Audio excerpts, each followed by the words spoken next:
is one of my comfort anime. Yes, you heard that right. It's actually one of my favorite anime of all time. And it's an anime that I've watched many times throughout the year since the first time I watched it back in the late aughts. Similar to Welcome to the NHK, it's an anime that I can watch over and over again and never get tired of. But where NHK and School Days differ is that Welcome to the NHK is an anime that starts off a lot more negatively, but does have a positive and hopeful ending. Whereas School Days starts off a lot more positively, but ends up in a much, much more negative way. It is a tragedy. I'm not going to make you wait to hear my thesis to the end of this video. I'll tell you this right now.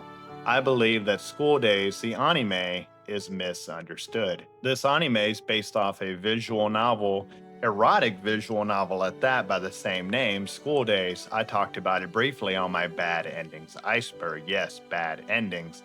As in this erotic visual novel, things can go really bad, and this anime follows one of the darker paths that game can take.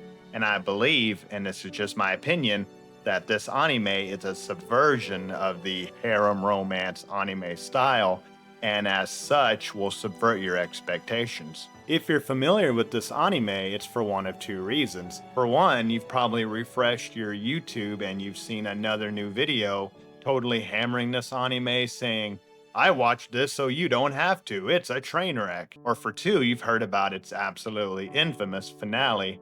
Hell, most people that say they do like this anime say they only like it for its finale. And its finale is absolutely something else, let me tell you. You're not going to see it coming. But when I started this channel over 6 months ago now, I told myself that eventually I was going to review this anime. Although I'm not necessarily here to change your mind, opinions are opinions. And this anime isn't perfect. There's a lot of problems with it. The main character is a bit unlikable. Some of the characters don't act in ways that make sense. There is some needless fan service. The anime does leave some much to be desired. I'm not saying it's perfect, but what I am saying is that I do believe that you need to give it a second chance. And in this video, I'm going to go over every single episode except for the OVAs because they don't really add anything.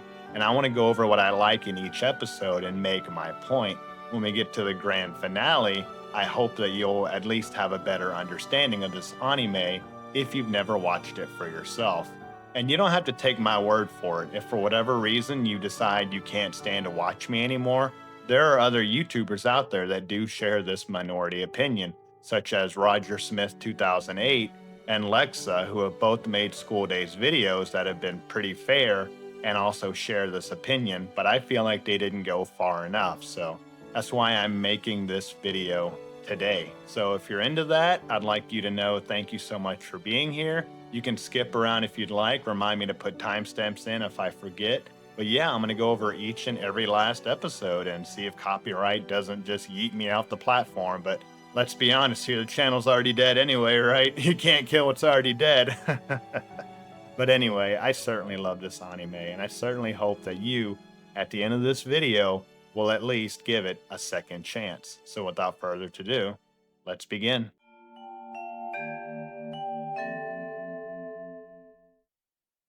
All right, so starting off with episode 1, we're introduced to Sakakino Academy and orientation, I believe, where we see our first main character, the protagonist, Makoto Ito, as he's looking on the board to find out his class assignments.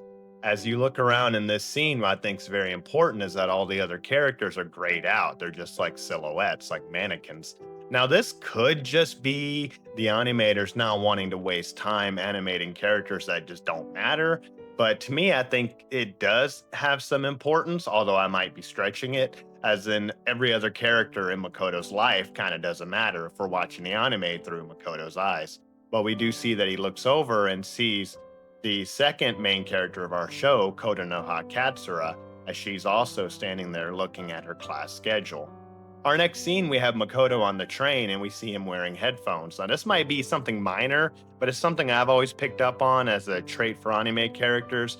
Wearing headphones is a way to kind of distract yourself from the world or put up a barrier between yourself and the world.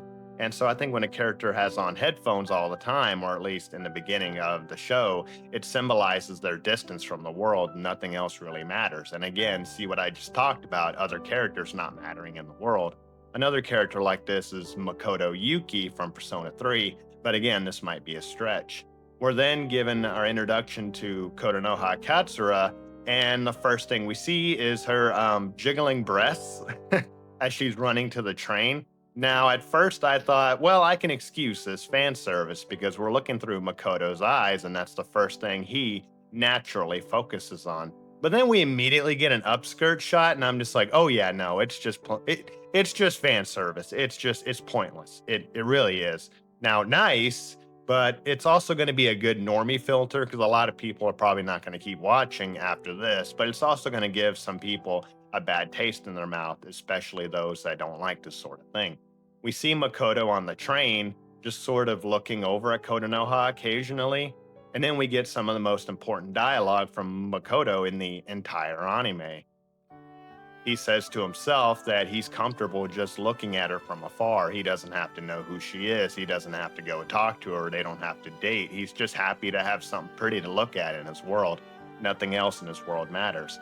I know a lot of people say Makoto is kind of a blank slate character, but they also say that they hate Makoto as the main character. He's their least favorite character in all of anime, which kind of doesn't make a lot of sense because you have blank slate characters such as Kirito from Sword Art Online, but no one really hates him. They just hate the show, myself included. Anyway, we see that Kotonoha looks over at him, but he looks away shyly, and then Kotonoha just looks back down at her book. Makoto then takes sort of a creep shot of her, not like perverted, but he takes a photo of her without her noticing on his phone. You might think that's kind of weird, and yeah, you'd be right, but this actually has some background. At this school in particular, there's an urban legend.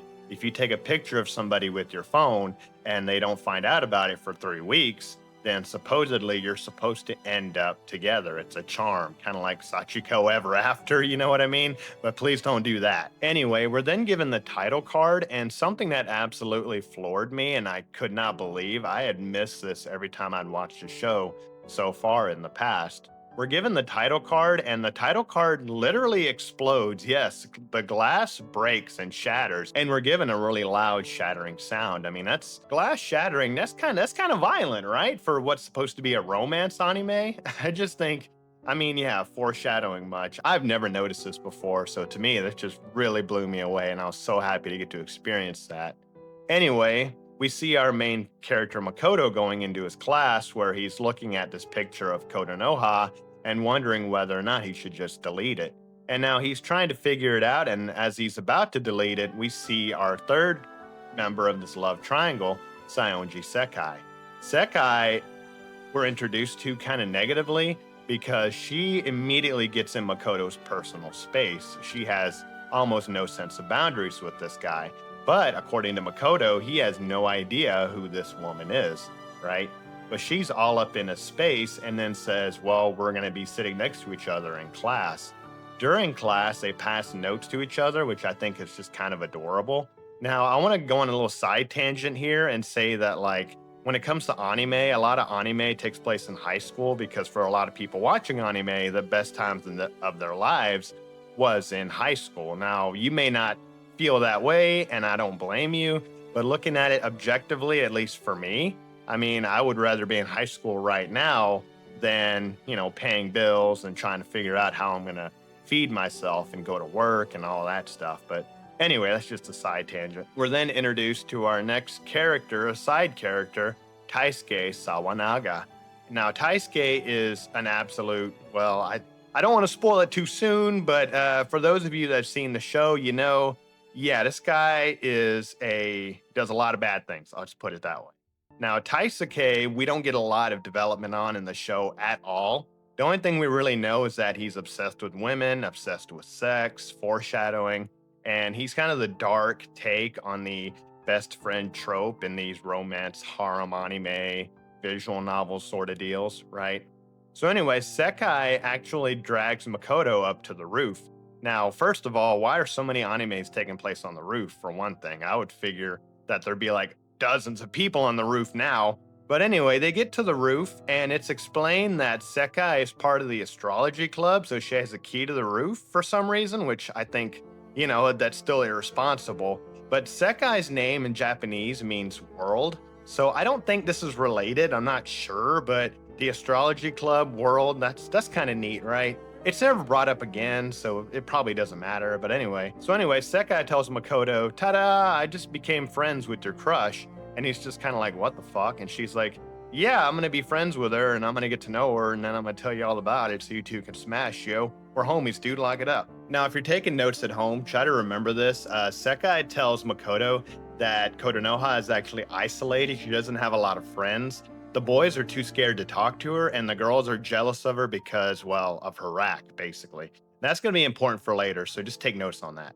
But then Makoto gets somewhat violent with her. Not like not like physically violent, but he does get a bit aggressive, a bit assertive with her. Now, why is this? Well, I don't really know, but I think it's like maybe he's upset with her that because if someone finds out about the charm or the crush, it won't work. So it might be that, or he might just be literally embarrassed. I mean, this is a teenage boy after all. And do you in the audience out there, do y'all not remember a time when you had a crush in high school and you said, "Don't tell anybody," and then they told like everybody and you were upset? And you're like, "Well, damn, I wasn't ready for this yet. I wasn't ready mentally. Don't push me out of the nest, damn it." So finally, I want to point out one thing. Don't think I'm just running defense for Makoto here and I'm just damning Sekai. No one in this anime, and I mean no one, is innocent except for maybe Kokoro. Other than that, everybody in this anime is guilty of something. That being said, though, I think Makoto's anger might also be the fact that he didn't ask for any of this. He never has yet. Sekai has taken it upon herself to just be a lovemaker, Cupid, for no reason, basically. But anyway, the next scene I want to talk about is a cut to the next day where the professor is giving a lesson on the death penalty for some reason on the second day of class. I'm not sure if that means anything or if I'm just reading too much into it. That's why I'm having so much fun watching this again. But anyway, they're passing notes again and come to find out that Sekai has invited Kotonoha up to the roof so the three of them could have lunch together. And Makoto's definitely like not about this. He's like, "I'm not ready. I'm shy." But in my opinion, Makoto's basically like, "Yo, quit trying to push me. I'm just happy to have this girl in my life that I can just, don't ruin this for me. She's up on a pedestal." Now, he does like her, don't get me wrong, and maybe I'm looking too far into it. I don't think he's that deep. But I mean, I think this is what the anime is trying to go for. Anyway, during lunch, Sekai's trying to talk him into going up to the roof and he doesn't want to go. And the two of them actually get along pretty adorably, kind of like an old married couple, and they've known each other for like 2 days. Anyway, Sekai does drag him up to the roof, but not before telling him, "Hey, by the way, she's into some guy already." And he's like, "Oh, really?" And he doesn't react the way you think he would react. He kind of reacts in like a way that says, "Well, I guess I'm okay knowing that. That's fine, whatever." Like what a weird way to react to hearing about your crush liking somebody else, right? But again, this is Makoto we're talking about, and if I'm right on where I'm thinking of this character's going, then it strengthens my case. The three of them then have lunch together on the roof, this being the first time Kotonoha and Makoto have actually been properly introduced. Of course, they've seen each other on the train, but it's the first time they've gotten a chance to talk. And things are a little bit awkward. Sekai helps, but then Sekai leaves, giving the two of them some alone time so they can, kind of learn and talk it out a bit.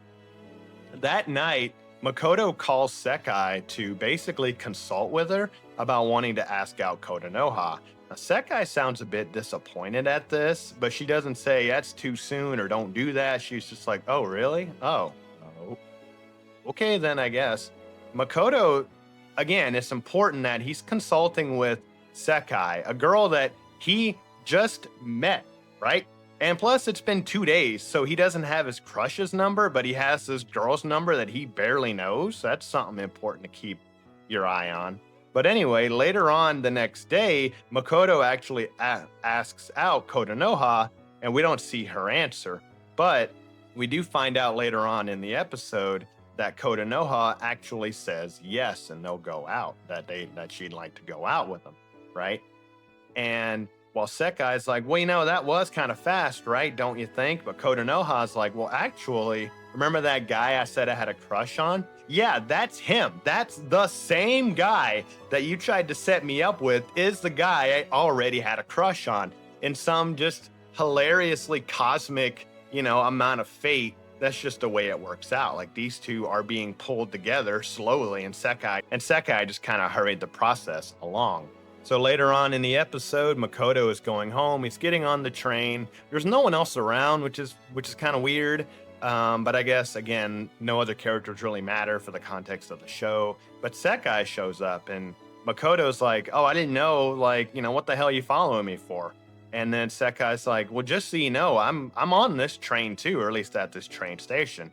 Makoto's like, "Huh, I never noticed that." Which again is something Makoto's never noticed. He's never paid attention to anything in life. But this is a slice of life story. How many of our lives are the most important parts of our lives are like 1 or 2 weeks, and then everything else is just sort of filler episodes, right?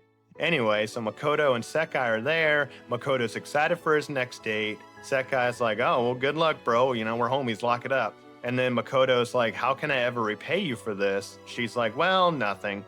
And then Makoto says, "Okay, well, I really do want to pay you back, so let me know what I can do for you." So Sekai then says, "Well, you can do this for me," and then leans in and gives him a kiss before getting on the train and wishing him good luck, and then getting on the train and driving off, leaving Makoto confused, and we see Sekai crying on the train before the episode ends. All right, so a lot was said in that first episode, and believe me, it's going to be downhill. I'm not going to have nearly as much to say about a lot of the other episodes until we get towards the end. But this episode set up a lot for us. For one, when it comes to romance anime, you might get 24 episodes in, and you might have one kiss between like the main character and their crush, you know what I mean? At the very, very end during like the ending credits, right? You know what I mean? But here we have a kiss in the first episode, which is like, whoa. Kind of reminds me of this game I played called Gao Cow Love. It's on Steam, where like you start the game off and your main character has a girlfriend already, which is just which is very interesting. I don't know. You just don't see that too often, right? Normally it's like you have to build up to that point, but here we go. Now we're set up with this love triangle. We've had plenty of foreshadowing, I believe. I've pointed out we've had some drama set up, and we've had some fan service, which, I'm not the biggest fan of when it's pointless, but also nice. Anyway, with that, let's move on to the next episode. So we start off episode 2, in which they're going on their first date. We see that Makoto is reading some pickup artist manual, I guess, which I'm always just surprised those guys can read. But anyway, he's reading some book, some manual of love, and Kotonoha walks in on him like, "Hey there, ready for our date?" And he's kind of embarrassed. This first date is an absolute disaster. Okay, so Kotonoha is much more laid back, much more reserved, obviously, and Makoto is trying really, really hard, right? He sees this as he's out with one of his guy friends. He's playing video games, he's encouraging them to eat too much, whatever else. It's a bit of a montage. There is a throwaway scene that I want to go on a tangent on real quick because the anime just sort of plays it off and it never gets brought up again. There's a scene in this montage, and it was Kotonoha bumps into some random guy who gets in her face. And then Makoto like gets in between them, knees shaking, teeth chattering, but he stands up for her. He's being like, he's being manly in this regard. And then Kotonoha has to apologize and then drag them both off before he can get his ass kicked. What do I want to talk about this for? Well, because like I want to humanize Makoto a bit, right? Because a lot of people say this is the worst protagonist in anime history. He's a horrible person. But I mean, I don't know. It looks pretty brave to me. Like, looks like there's some character building right there, right? But I don't know. I thought that was really wholesome and kind of cool. But the anime plays it off, so we will too. So anyway, let's move on. So during the date, obviously things don't go well. And at the end of the date, Makoto is just beaming with happiness. Like, yeah, we sure had fun, didn't we? Kotonoha obviously did not. He then expects a kiss at the end of the date immediately from her, and she's just like awkward and confused and doesn't really know what's going on. And then the train door closes comically and then drags him away. The next day, we see him at school where Makoto is talking to Sekai about their date. He's beaming, he's happy. He's like, yeah, I went on a date. It was so much fun. Sekai calls him an idiot, saying, like, what the hell were you doing on this date, right? As if it's any of her business, right? So anyway, she's getting after him about this date, and then she tries to convince him, hey, like you're going way too fast with her. She's more delicate.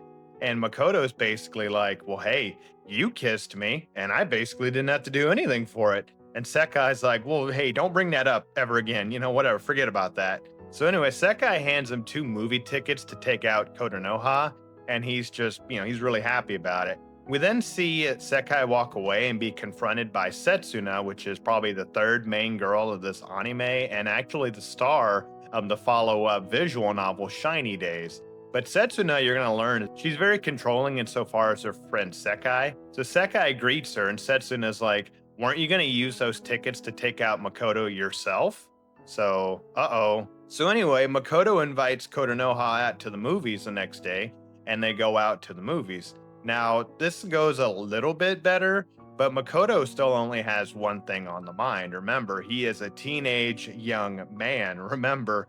And I'm starting to realize why a lot of people really hate this character. And I'm not trying to simp for him again, I promise. But I mean, I'm starting to realize it, right? Because it hits really close to home because I watched this scene and it was painful to me because I was like, God damn it, I was like that when I was his age. I acted that way. I don't think I was that aggressive, but when I was on one of my first dates, I remember thinking, okay, well, I need to get a kiss from her, right? And that's kind of how things go. And then she broke up with me the next day.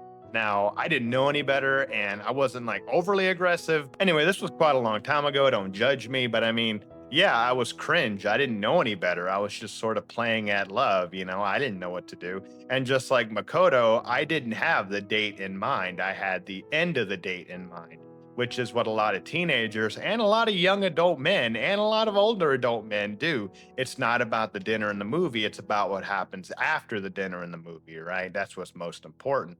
So we need to learn how to slow down a bit, right? So anyway, Makoto goes in for a kiss during the movies and Kotonoha slaps him. So after this, they have kind of an awkward meal and the distance is starting to grow between the two. You see, Kotonoha does want to be romantic with Makoto. She just kind of doesn't know how. She's scared and delicate, where Makoto is far too quick and assertive. So they have to learn how to bridge that gap, right? The date ends and we move on to the next day where Sekai is once again grilling Makoto for his actions during the date.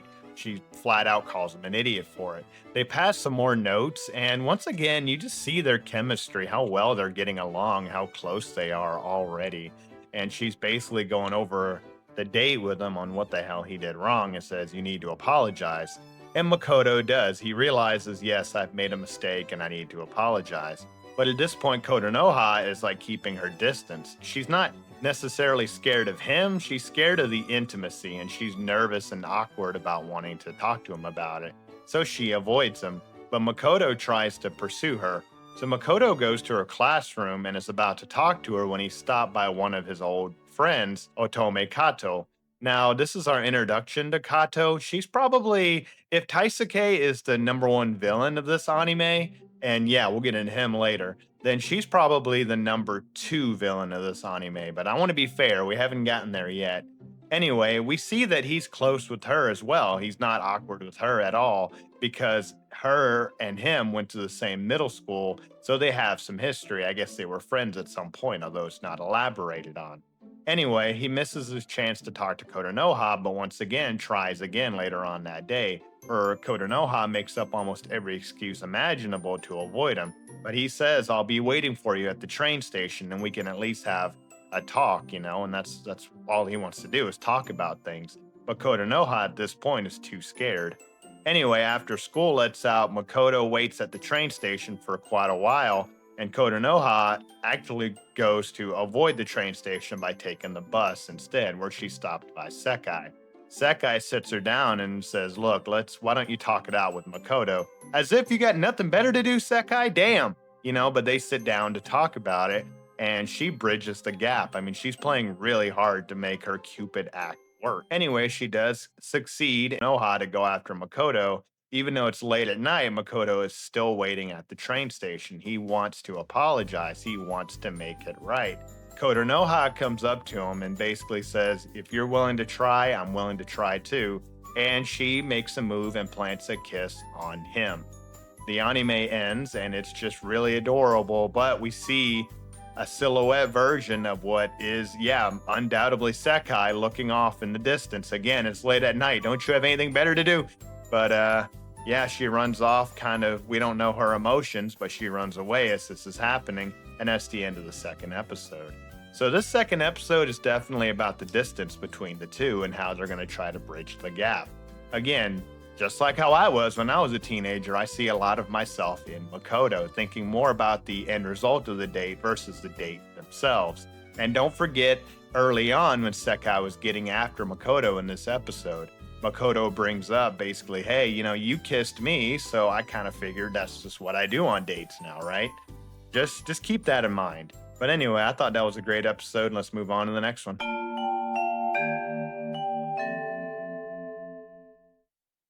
All right, so as we start off episode 3, I want to give a brief tangent about fan service. Yes, fan service. I made a video about it. Nobody watched it, but I made a video about it on when it's cool and when it's kind of not cool. So I like fan service a lot. I have no problem with it, but here it's excessive. I've already mentioned the opening, which you should watch, at least listen to the song. It's a beautiful song. The visuals are really nice. But like I said, you get basically full frontal nudity in this OP. And in my opinion, that's just distracting. There's needless, there's no point for it. It just kind of, it takes me out of it, I think back to Code Geass, where in one of the episodes in the middle of the season, you get to see Colin's exposed chest, and it's nice, but it's in a blink and you miss it kind of moment. It's not something that's like every single episode, right? That's how I like my fan service. I like it once or twice, maybe during like a beach episode or something, you know what I mean? Like, that's cool. But here we start off the episode with Kotonoha in the bath. This is like the third time, I believe, in 3 episodes she's been shown in the bath. And when you don't see nudity, it's just like, it's an excuse to just show off her body. So in my opinion, that's a bit distracting, but let's move on. That's a tangent. Anyway, Makoto is calling Kotonoha, and he's surprised when her little sister, Kokoro, answers the phone. Kokoro is quite the energetic character and quite a bit different from Kotonoha. The two of them don't really have a lot in common, and she's a kid. The next scene I want to talk about, Makoto and Kotonoha are on the roof eating lunch, and Sekai is there. Yes, Sekai is there. Now, to be fair, the 3 of them are friends, so I guess it makes some sense. Makoto is talking to Kotonoha about her family, and he actually says, hey, if you don't mind, I'd like to come over someday and meet your family, which that again is something brave to do, right? You don't see that too often. Like, yeah, let me come meet your family. We're dating, right? How often does that happen? Like, I know that when I was that age, I was scared to meet my girlfriend's father. So yeah, I've been threatened once or twice, but I live down in the South. That's just what it is. Anyway, so Sekai hears this and immediately chastises the two. She butts in saying, Makoto, don't be too forward, and Kotonoha, don't just let him do whatever he wants. But Kotonoha's like, yeah, that sounds good. We should plan that one day. So Makoto talks to Sekai like, hey, bitch, mind your own fucking business. Goddamn. But he doesn't say it that way. The two of them kind of get into some playful roughhousing, and this makes Kotonoha feel a bit anxious.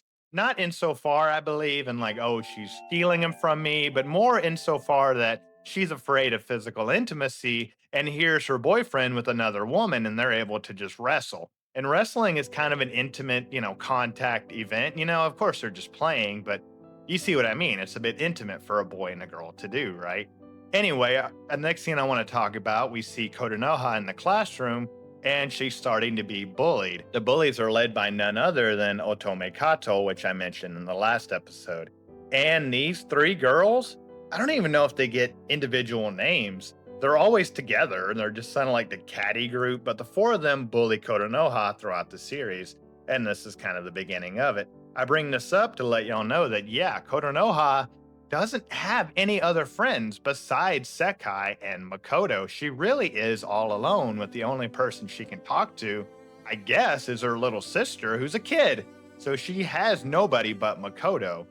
Anyway, on the ride home from school that day, Kotonoha embraces Makoto, and Makoto tries to hug her back, but his hand goes a little bit too far south, if you know what I mean. Now, in my opinion, he's not making a move on her. That's just how he is. And Kotonoha kind of freaks out and steps back. And then later on, she runs off the train, leaving Makoto to look a bit sad and starting to get a little bit frustrated. Now, I do want to point out that there's nothing wrong with Kotonoha feeling that way. Some people just get a little freaked out by physical intimacy. We never get like a backstory or a past on Kotonoha, if like maybe something happened to her, unfortunately. I don't know if I'd want to know, but she's a bit scared of the intimacy. Unknown to Makoto, though, he's being spied on by somebody named Hikari, and this is our first introduction to her. Hikari is one of Sekai's friends, and again, butting into other people's business, she calls Sekai and it's like, hey, your boyfriend's cheating on you. And Sekai's like, we're not dating, lol. And then, whatever, like Hikari fucks off or whatever, I don't know. Like all these people are so damn nosy. It's like, it just reminds me of actual high school. Later on in that episode, Sekai's talking to Setsuna, who I also talked about in the last episode. And Setsuna is basically like, hey, so are you dating Makoto?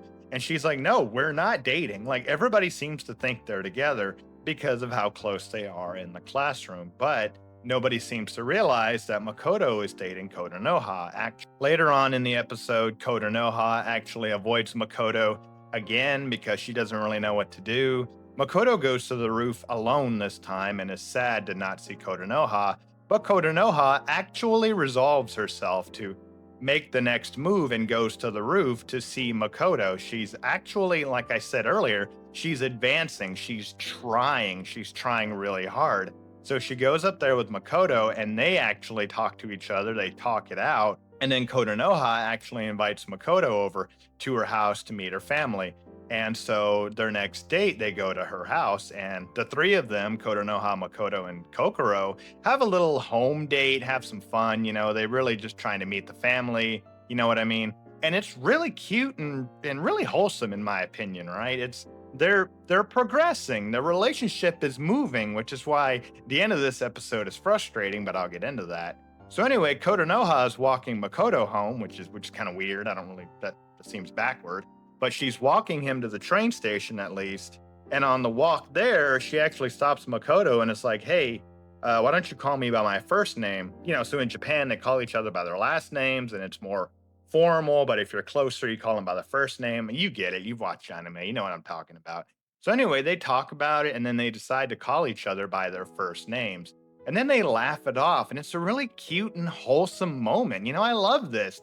They're progressing both in their own ways. Makoto's calming down a bit and Kotonoha is actually warming up a bit and they're going to meet somewhere in the middle. And I love this. Anyway, later on in the episode, at the end of this episode, which is so frustrating, Makoto is at home and he calls Sekai once again.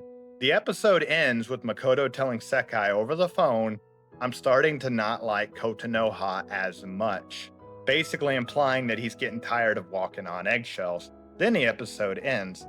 So where in the hell did that come from? I get it's important for the narrative, but I mean, we just had a minute ago a scene of them coming together, getting closer, and now he's saying, oh, I'm starting to not, fall out of love with her or something. Like, I don't know, it's sloppy, it's a bit frustrating, I'm not a fan of it, but you get it, you get this episode, right? The distance starts to close, but then at the end of it starts to open back up again, but this time Makoto's the one pulling away, which is kind of frustrating. I don't know. Good episode, though. Let's move on.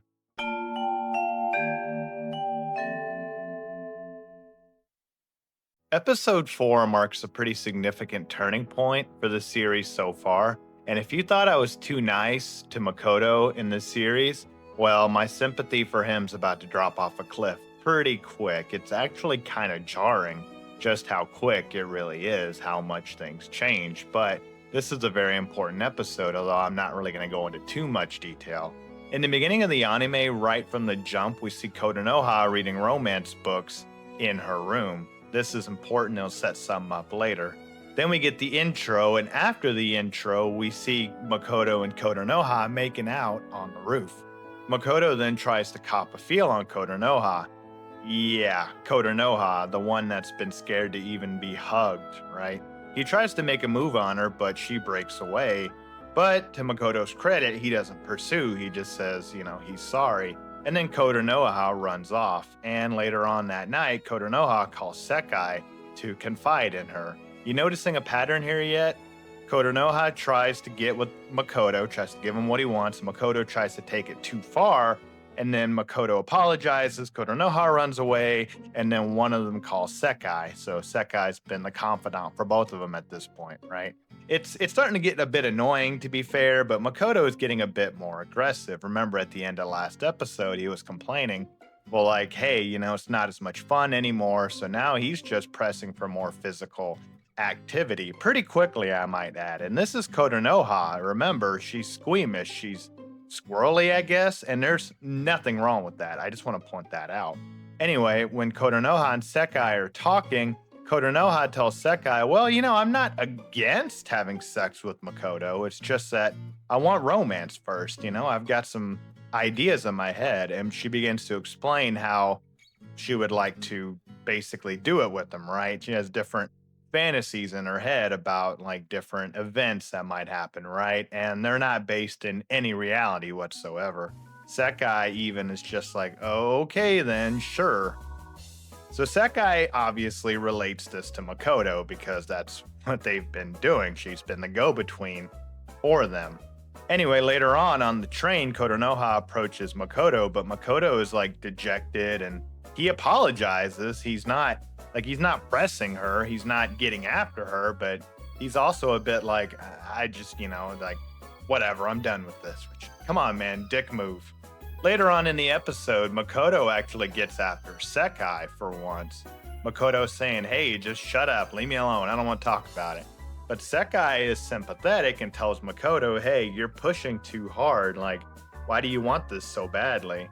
So Sekai offers Makoto something just absolutely insane. Makoto is talking about how he wants to push the physical part of his relationship further. And Sekai's like, well, if that's what you want, why don't you practice on me? Wait, what? What? I mean, okay, then even Makoto's like, huh? And everybody's like, huh? And you're like, huh? And I'm like, huh? And the animator's like, what? And so obviously he's like, well, okay then. And then they spend like a good chunk of the episode trying to find a place for Makoto and Sekai to fool around, right? So Makoto and Sekai go on a mock date while Kotonoha stays at school for her student council activities. So they go out to a park, but they can't get any privacy. Then they go to a karaoke bar where it looks like they're having fun together. And again, it should be clear to you, as it is to everybody else watching, like myself, that yes, Sekai and Makoto are definitely the better couple. They get along a lot better. They have a lot more fun together. Makoto's not feeling like he's walking on eggshells, right? So after this, they decide they can't find any place to fool around, right? Again, they're not dating. She just says, well, practice on me. So he's like, I bet. So they go back to the school that Kotonoha is still in, by the way. I guess they passed each other or something, maybe. They just missed each other, I should say. And they go to the roof where Sekai gives incredibly mixed signals. Now, I'm sorry if there's any women watching this. Yeah, right. If there's any women watching this, I'm sorry, but I'm going to address the men here. Yo, how's it going? Editing R Sam here. So this video was up for a few days before I pulled it down because I realized that I made a lot of mistakes in the editing. So now, with hindsight, I'm looking at the video again, and I didn't want to do this, but I mean, I'm just going to say it. Some women took offense to what I just said there about how I'm addressing the men in the room. And I just wanted to point out and say that, oh well, you can dislike the video and go ahead and go to the other videos and dislike them as well, because there's nothing wrong with me saying, hey, let me talk to young men that are in the audience here.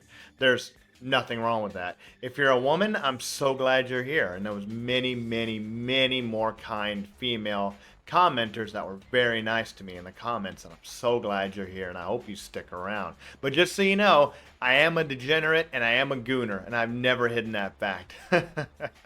But I appreciate you sticking up for me. You certainly don't have to. But I mean, again, some people were offended by what I said there. Hey, I'm going to talk to the men in the room. Yeah, so my audience is majority male, but I didn't realize how many women were watching. I'm just grateful you're here, and if you're offended, I mean, let's move on, I guess. Guys, You know all about this. I've been in this situation. You've been in this situation. It's a very difficult tightrope to navigate. Sekai gives Makoto some very confusing and conflicting instructions. Sekai will tell Makoto, go ahead and kiss me. And then she'll say, no, no, no, don't kiss me. I don't want that. Then she'll say, touch me. Oh, no, no, but if you touch me, I'll scream. So Makoto just basically has no idea. What this is, in my opinion, this is kind of just my head canon. I don't know if this is true. But what I think is going on here is Sekai feels guilty about this because she sees it as cheating, which it is. And Sekai doesn't want to be the one to encourage it. She wants Makoto to be the one to do it. But Sekai wants it, don't get me wrong. So Makoto and Sekai start fooling around on the roof where he's getting handsy with her, right? And then Sekai's just like, tell me you love me, but, not me. Yeah, I'm Kotonoha. Remember, you're practicing on her. But he tells Sekai, I love you, Sekai.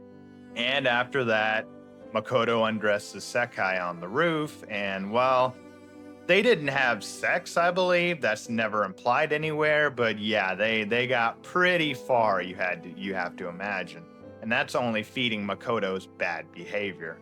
After this, they walk out and they're walking home together again. They're just friends, guys. They just went on a date, they just fooled around, and now they're walking home together.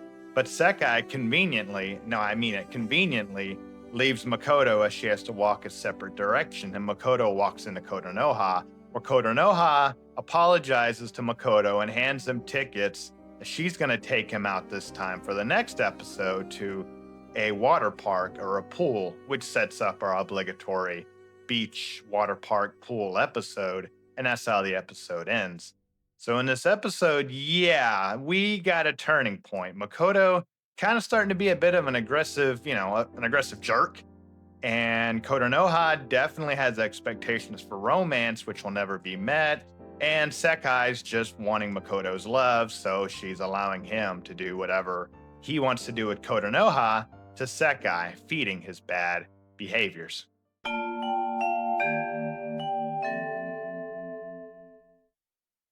Episode 5 of School Days might be the most emotionally impactful and second most important episode of the entire series.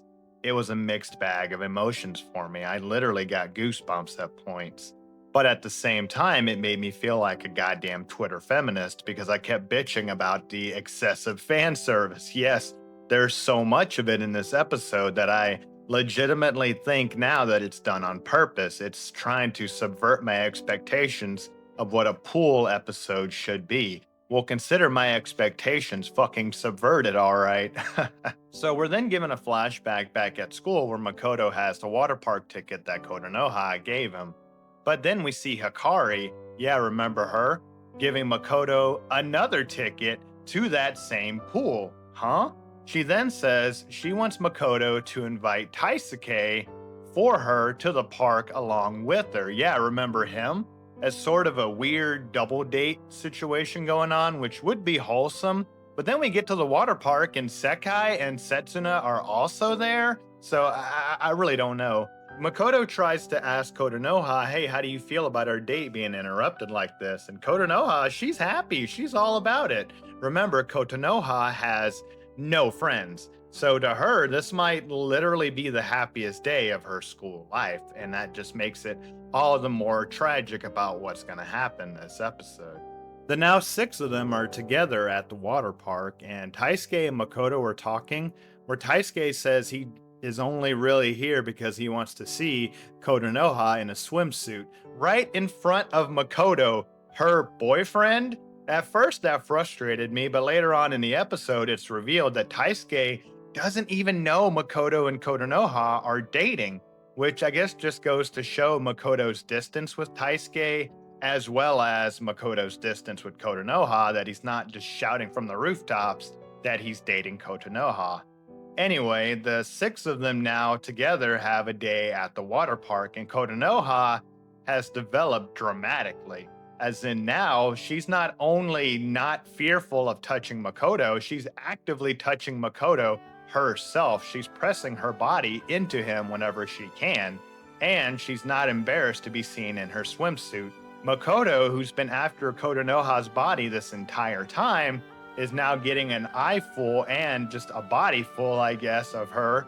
And his thoughts are on Sekai. He barely even cares. He's visibly depressed, which is frustrating. But, we get it given the events of the previous episode. At one point, Makoto and Sekai are off by themselves talking, and Makoto flat out makes a move on Sekai in front of just the entire water park when Kotonoha's off in the restroom. Sekai, which not worse, but Sekai in a baffling move doesn't even barely rebuff him. She just slaps his hand away and it's like, hey, stop that now. Come on, what are you doing? I mean, come on, Sekai, oh my God, this is where you slap him or you yell or something, but no, we know what's going on. We know what's going to happen this episode. Sekai basically says, hey, you need to go to your girlfriend, right? So the B plot with Takari and Taisuke doesn't go anywhere. Taisuke has eyes for every other woman besides Hikari, which is kind of frustrating, but also I don't give a fuck. The two of them deserve each other, and we'll get into them later. I'm sorry to spoil it, but fuck them. But anyway, they deserve each other. That doesn't go anywhere. The girls are then getting ready to go home, and Kotonoha approaches Makoto first. And it's basically like, I had a good time today. We had a lot of fun. And Makoto seems to barely even give a damn that she's there, which is really sad and upsetting to us watching. Sekai then comes out, and Makoto's like, Oi, we've been waiting on you. And he's really happy to talk to her. And this shocks everybody. And then Sekai says, hang on, Makoto, let's have a talk. So Sekai pulls Makoto to a corner and it's like, what the hell are you doing? You're bringing Kotonoha down. Why are you acting this way?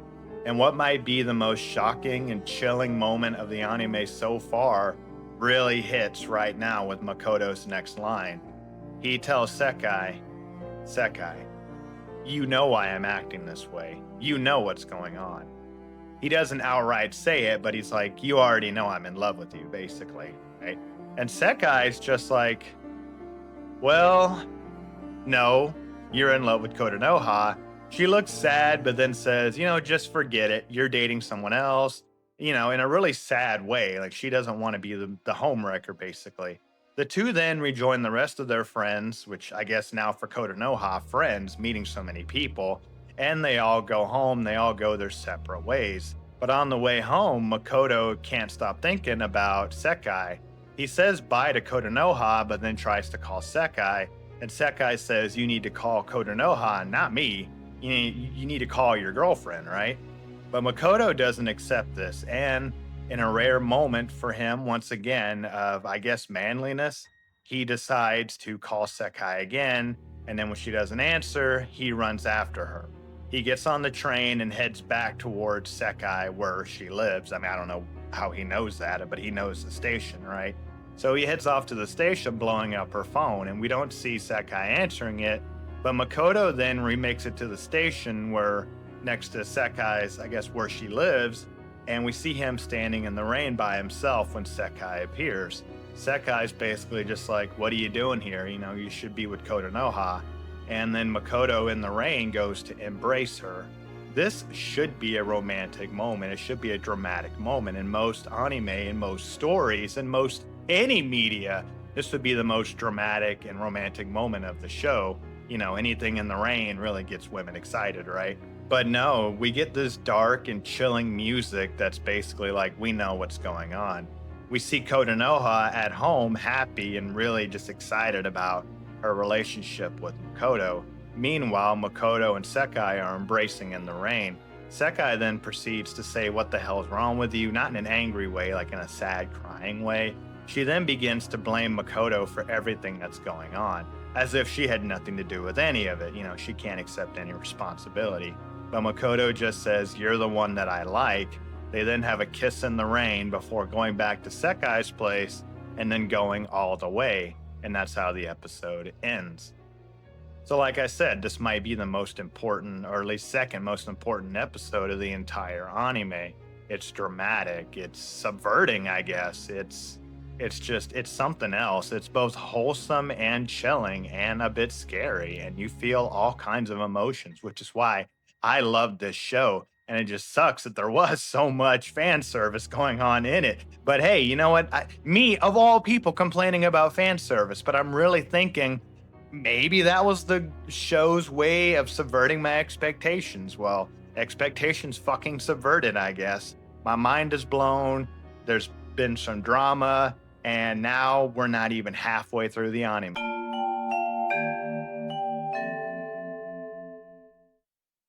Before we begin episode 6, I want to give y'all a personal story. Y'all know how much I love doing that.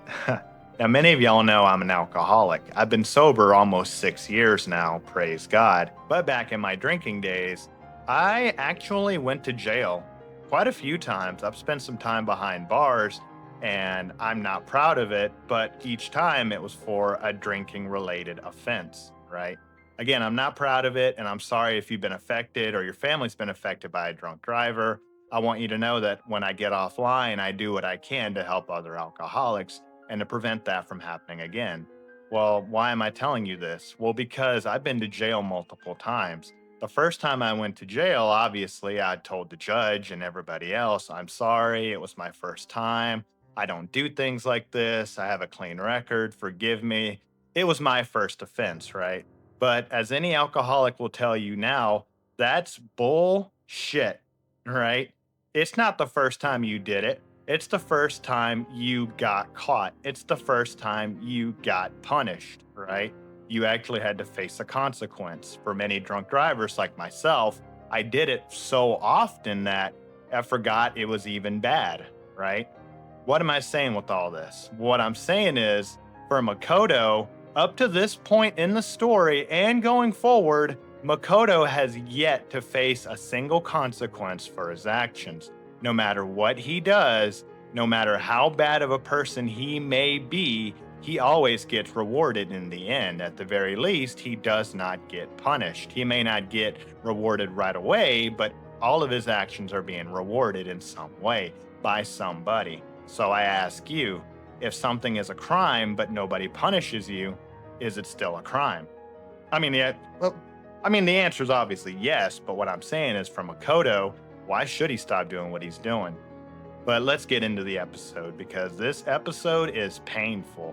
And I don't mean painful in that it's hard to watch because it's a bad episode. I mean, it's painful because it hurts to watch. You feel bad. You start to hate Makoto. You really do. You start to feel really bad for Kotonoha, and you start to be indifferent going towards Sekai. Let me explain what happens in this episode. So we start this episode off seeing that Sekai and Makoto have now become very sexually active. They're basically doing it every chance they get. Makoto, it's revealed at this point that he lives alone, which isn't really that unusual for Japanese high schoolers. I know it looks weird. That's why there's no parents involved here. I don't know why Sekai's parents aren't upset, but whatever. Anyway, they're basically sleeping together every chance they get. And well, Sekai seems to be like, no, stop, all this stuff, right? But she always leans into it, right? So she doesn't want to be the one to do it. She wants Makoto to be the one that pushes it on her. Not like forcefully, you know what I mean? But it's still really scummy, right? So they go to school together, and you might think, oh, at this point, Makoto's broken up with Kotonoha, right? Well, no. Wishful thinking. They have not yet broken up. Sekai feels super guilty about this and wants to go and tell Kotonoha immediately, but Makoto says, no, I don't want to, because he doesn't want to hurt her feelings, right? Or he's just a coward, more likely than not. I mean, Makoto, what are you doing, man? Take a page out of Mushoku Tensei and realize you don't have to pick, man. You can have a harem. And in the visual novel, you can get the harem ending with both girls. But if you make the wrong choice at the wrong time, at that point, you get a bad ending. So maybe be careful with that. But okay, I'm kidding because this episode is so dark that it's hard to even think straight. Okay. So anyway, Makoto convinces Sekai, hey, let's not do it. I'll tell her eventually. The three of them have lunch together on the roof and the sun is shining. But Sekai feels super guilty and doesn't talk. Makoto feels distant or avoidant and looks away. And then Kotonoha shifts from smiling to frowning, realizing that there's more distance. And at that point, the sun gives way to the clouds, It's not subtle, but I just want to point that out, right? It's basically symbolizing that the happy rom-com school adventure is now over and we're entering a dark period. And again, this is just the first half. Of course, there'll still be some goofy jokes down the road, but I mean, it's dark, right? I mean, I have a degree and I swear I think I'm going to start teaching a course on anime that are misunderstood because oh my god, how can you not love this anime? I almost shot it from the rooftops. But again, it's hard to watch. It's painful. It hits too close to home, right? So anyway, Kotonoha offers to walk home with Makoto, and Makoto says, "Well, I can't because my family's visiting today, so I don't have time. I have to go home immediately." But Makoto is walking home with Sekai, and Makoto just says, "Yo, you want to, go bang one out again?" Sekai's like, "I thought you said your family was coming." And then brazenly, Makoto's just like, "Oh, yeah, no, I just lied about that. I just made that up." Anyway, I mean, that is just dark and awful. The way he says it with no guilt or remorse or shame, you know what I mean? But again, no one's punishing Makoto. Why should he stop doing what he's doing? Why should he feel bad about anything? He's got what he wants. He's happy. He's the only one happy in this situation. And Sekai says, "Okay, sure, let's go bang one out." And on the way home, Kotonoha's on a train and she thinks she sees them, but convinces herself, no, there's no way. That didn't just happen, right? The next day at school, we see that the school is getting ready for the school festival. We always have to have one of those in an anime. And we see that Kotonoha is getting bullied by Otome Kato as well as the other three girls, right? The nameless girls, I guess, at this point. So Otome is telling the other girls she has somebody she has a crush on. We all know who it is, right? I mean, you know who it is, right? The four girls are bullying Kotonoha, and Kotonoha's just taking it. She feels smaller of a person. She makes herself look smaller and just apologizes. But when Otome reveals that it's Makoto she's interested in, Kotonoha actually gets aggressive. A rare moment of just fight in her flares up, and she says, no, he's with me, right? And the four girls are mad at her, obviously, but she sticks up to him. And then she runs off to go and find Makoto, right? Because she's done with whatever she's doing. The girls then start texting all the other girls in school. It gets around like, hey, so is Kotonoha dating Makoto? And no one can say for certain, you know? So anyway, Kotonoha wants to walk home with Makoto. Makoto tries to make up some excuse, but then Sekai refuses to walk home with Makoto, I guess out of guilt, and says, well, you're dating Kotonoha, right? Why don't you just go and walk home with her, right? And so Makoto does. He walks home with Kotonoha, although he's very, very distant. At some point, they pass some mascot that's handing out, I guess, cell phone coupons, which is, I guess, kind of weird. But there's like a couples deal going on where you can get matching phones. And Kotonoha wants to give it to Makoto. She says, let's do it. Let's get matching phones. And then she says, don't worry about it. I'll buy it for both of us. Makoto's like, nah, I'd feel too bad if you did that. Let's just go. Kotonoha then trips and Makoto goes to help her up, although he takes his sweet ass time. And it's revealed that Kotonoha has been knitting because all of her yarn balls and stuff fall everywhere, right? Kotonoha then says, well, she doesn't know how to knit. She's trying to teach herself because she wants to make something for Makoto. And I swear that's not, you're crying. I'm not crying. You feel so bad for her in this moment. She's trying so hard. The end of the episode, the cliffhanger, the perfect cliffhanger for this series, I would say, is that Kotonoha's busy during lunch for her school festival planning whatever mumbo jumbo. So Makoto and Sekai go to the roof to once again fool around. They start fooling around, start undressing on the school roof again. Does anything get done on the roof besides fooling around? Probably not. So Kotonoha runs up to the roof to greet them, only to witness the two of them in the act, and the episode ends. This was brutal. This was painful. And I could see why a lot of people have a hard time watching this anime. And I kind of don't blame you, right?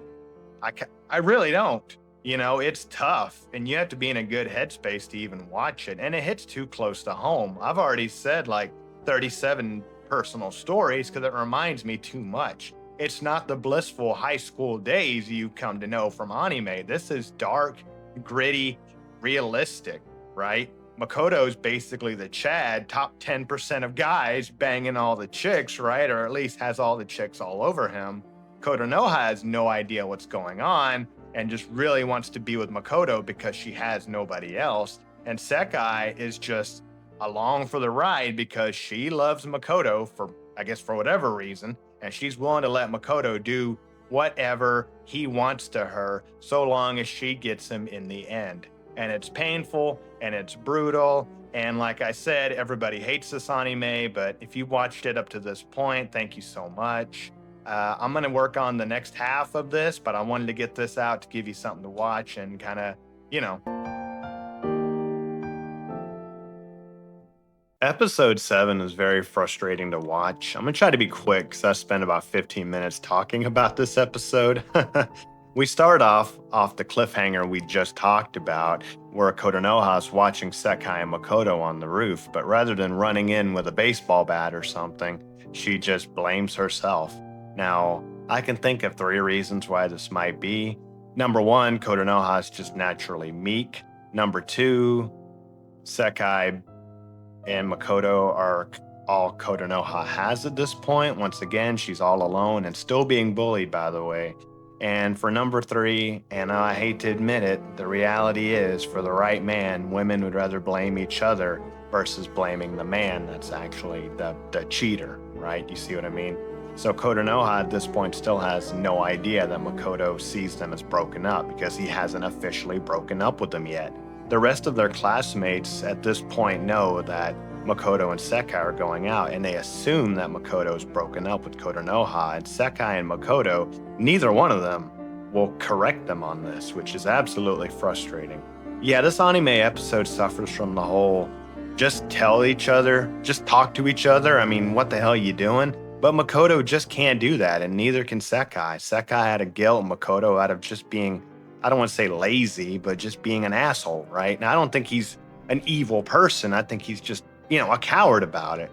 And I hate to be this way, but at this point, it's hard to not dislike Makoto. It really, really is. I wanted to give him the benefit of the doubt and say he's just a young teen. But at this point, I mean, come on, there's no excuse. There's no excuse. So anyway, at this point, Makoto is avoiding Kotonoha like nobody's business, but he manages to bump into her because he's been strong-armed into working for the school planning committee. Yeah, there's going to be a school festival coming up. There's a lot of slice of life stuff that's going to happen in this episode. None of that matters. It's just all setting stuff up. But anyway, he bumps into Kotonoha, but Setsuna, remember her, actually drags them away. And then Setsuna gets in Makoto's phone and blocks Kotonoha's number. This is actually kind of a weak push-off. I mean, she tells Makoto the password, and Makoto could just unblock her number at any time.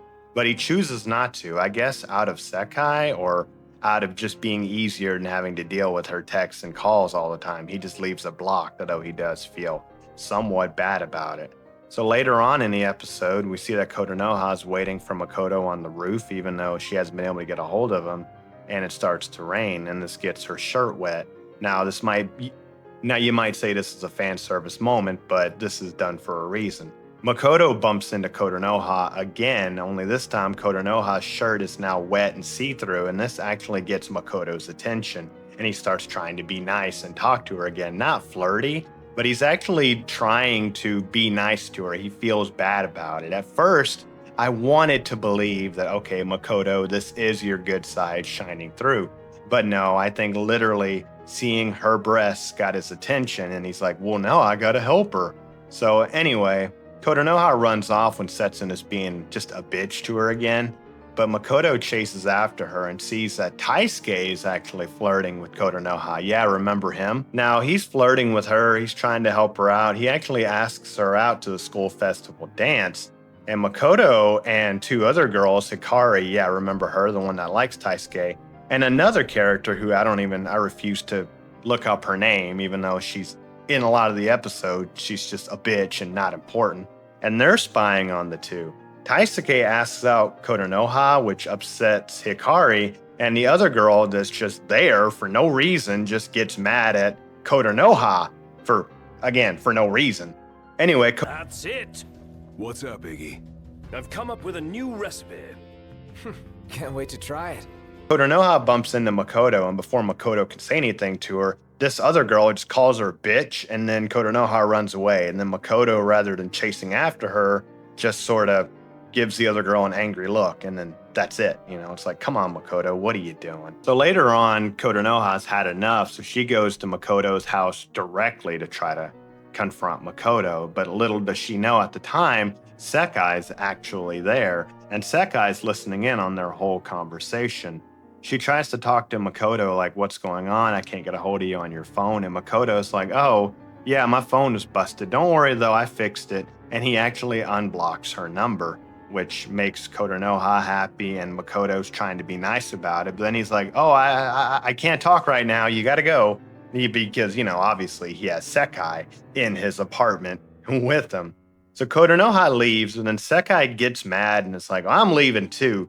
But it's like, Makoto says, like, hey, Kotonoha just left. You can't wait like 5 seconds. And yeah, I mean, what the fuck? You couldn't wait 10 seconds? Like, what the hell? But Sekai leaves and immediately bumps into Kotonoha on accident, I guess. But then the anime takes a turn.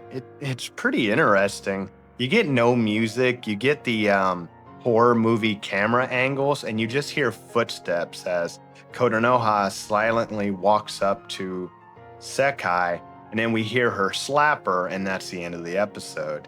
It really turns into more of a horror anime at the end there, didn't it? And that's a bit of foreshadowing. But anyway, let's move on.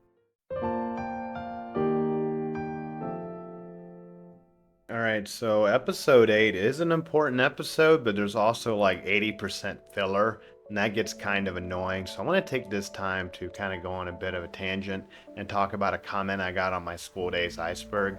Yeah, I'm recording this audio post School Days Iceberg. Thank y'all so much for the positive reception on that. I could not believe it, and now it's the most popular video on this channel. So, well, I'm just so grateful, and I'm glad I put in the hard work on that one. So the great one himself blessed my comment section with a comment. But there's another comment I want to point out here. You see, in the School Days Iceberg, I mentioned that for whatever reason, School Days seems to be more popular in the Spanish speaking community as opposed to the English speaking one. At least it's more positively received there, right? There's a lot more fan communities, fan fictions, and videos on the subject, right? And I wondered why that was. And I got this comment from someone known as 7R Madrid fan. They were very nice, and they write that they are themselves a Hispanic American, and they said that it could be because it mirrors a telenovela. Now, if you don't know what a telenovela is, it's essentially a soap opera, right? They're very popular in the Spanish-speaking community. My grandparents, my grandfather was from Mexico, and they watched these Young and the Restless every single day without fail. Yes, my grandfather and my grandmother, both of them watched it every single day. If they missed an episode, they had to call up their friends to find out what happened, right? And I remember them watching it like religiously. Like he would come home from work for his lunch. I can't stress enough how often they watched it. Burned into my brain, so I can't believe I missed it. Yeah, School Days, the drama-filled anime is basically like that, a telenovela. You don't see a lot of action. Not a lot's going on in the scenes, it's just mostly them talking about the drama. And there's been a lot of drama so far. It's been mostly romantic drama, right? And then think back to my Mushoku Tensei video.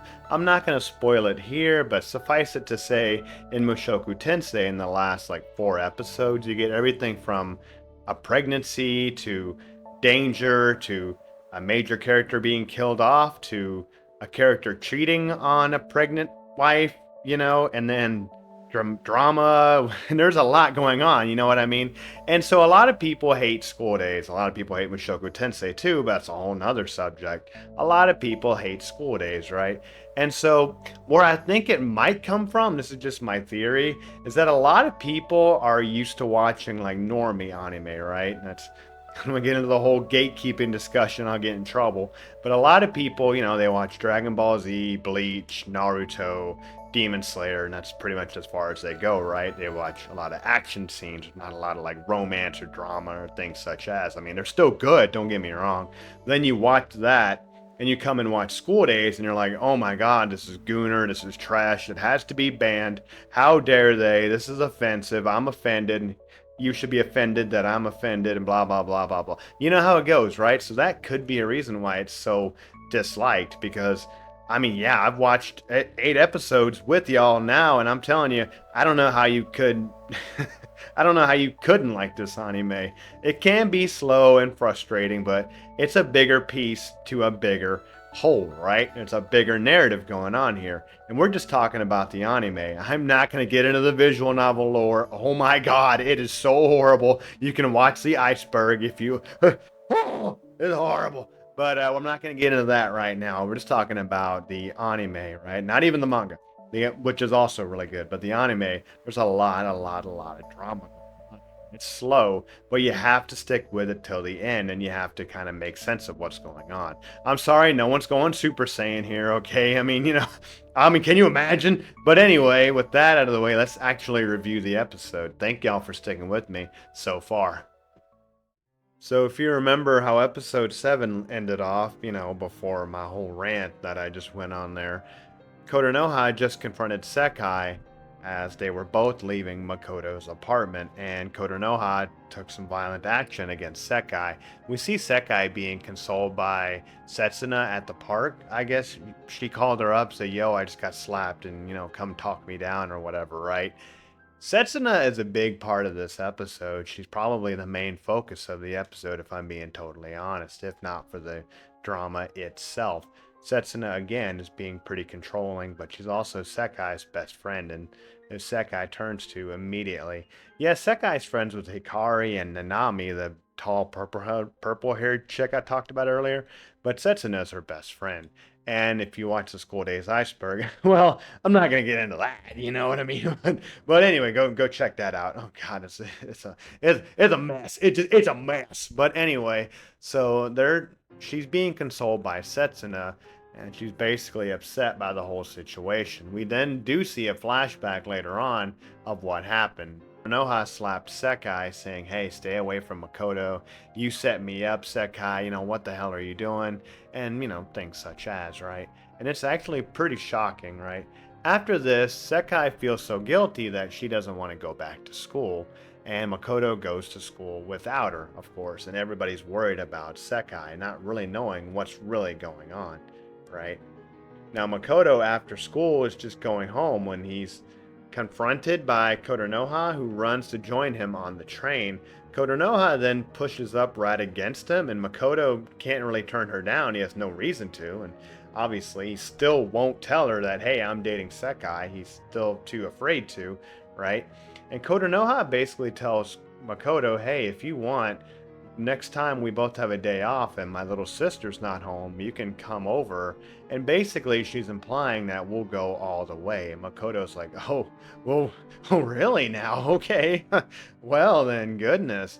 And, but Kotonoha says, you have to dance with me at the Sun School Festival dance. And Makoto says, well, yeah, hell yeah, we'll bet.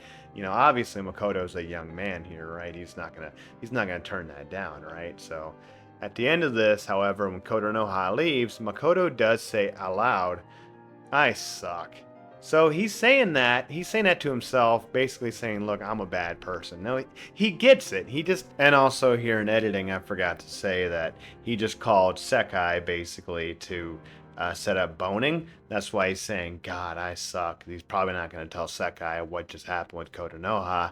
And also, the scenes I'm talking about are out of order. I screwed up in my memory, so forgive me, but doesn't change anything. Anyway, every time he even thinks about breaking it off, he's offered sex, right? Just like he was, right? But he is a young man and he is a coward, and he does need to say clearly to Kotonoha, look, either you join in my three-way or, I'm sorry, but you're just gonna have to move it along, unfortunately, right? Which sucks, but it's the best thing for Kotonoha. Like, hey, get away from Makoto, but he just won't come out and say it, right? So the next day, basically, Setsuna tells Makoto, you have to go and see Sekai. She's now, upset, and only you can bring her out of it. And Makoto goes to see Sekai. Makoto and Sekai sit down, or Sekai's been saying she's sick, which actually isn't true. She's just upset about Kotonoha. She tells Makoto, you need to tell her that you're breaking up with her, and Makoto just won't do it, which is frustrating. He says, no, I can't. I won't do it. Makoto then decides to, like, basically initiate sex with Sekai. And Sekai doesn't push him off, but she's like, "No, don't do it. You just spilled the tea. I have to clean it." We don't see what happens, but I guess it's implied that it didn't go down. And so I guess it's like Makoto's only way of dealing with things now with Sekai. It's just, yo, let's smash. He doesn't know, he doesn't have the maturity of like, okay, let's talk about this, right? He just knows, okay, well, when things get tough, Sekai and I we smash, and then things are good, right? So far, again, Makoto hasn't had to face any consequences to any of his actions, right? Like I've said before. Anyway, the next day we see that Sekai has come back to school, but there's no resolution. Kotonoha hasn't been told, hey, you're broken up. Makoto hasn't done anything. Sekai is just kind of resigned to it, like, okay, whatever. I guess I'm just going to school now, and let's just see what happens. I guess I don't. It's kind of frustrating. We don't see what she's thinking or what she says or the Makoto or whatever else. We then get the filler of the school festival. It's a bunch of nonsense. You know how that goes, right? It's just a whole bunch of silly, it's ridiculous, just whatever. It feels so far out of place, but you also have to have these lighter moments from when things all go to hell later on. It's all part of the stew. You have to have some of these ridiculous moments. But anyway, we then see later on Makoto is helping Setsuna move some stuff for the school festival. Remember, they're both on a planning committee now. And we do see Setsuna and Makoto having a flashback to earlier. Makoto's totally forgotten, but Setsuna has not.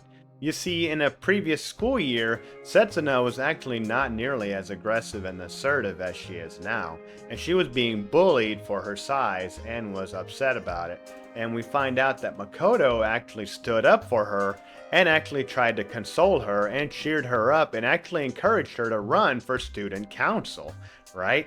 And it was at that moment that Setsuna actually fell for Makoto. So before we get into that, I do just want to say, look at that flashback, right? This is the horrible, horrific monster you've been told by all these YouTubers with 400,000 subs and 2 editors and like, comment, subscribe, all this blah, blah, blah stuff.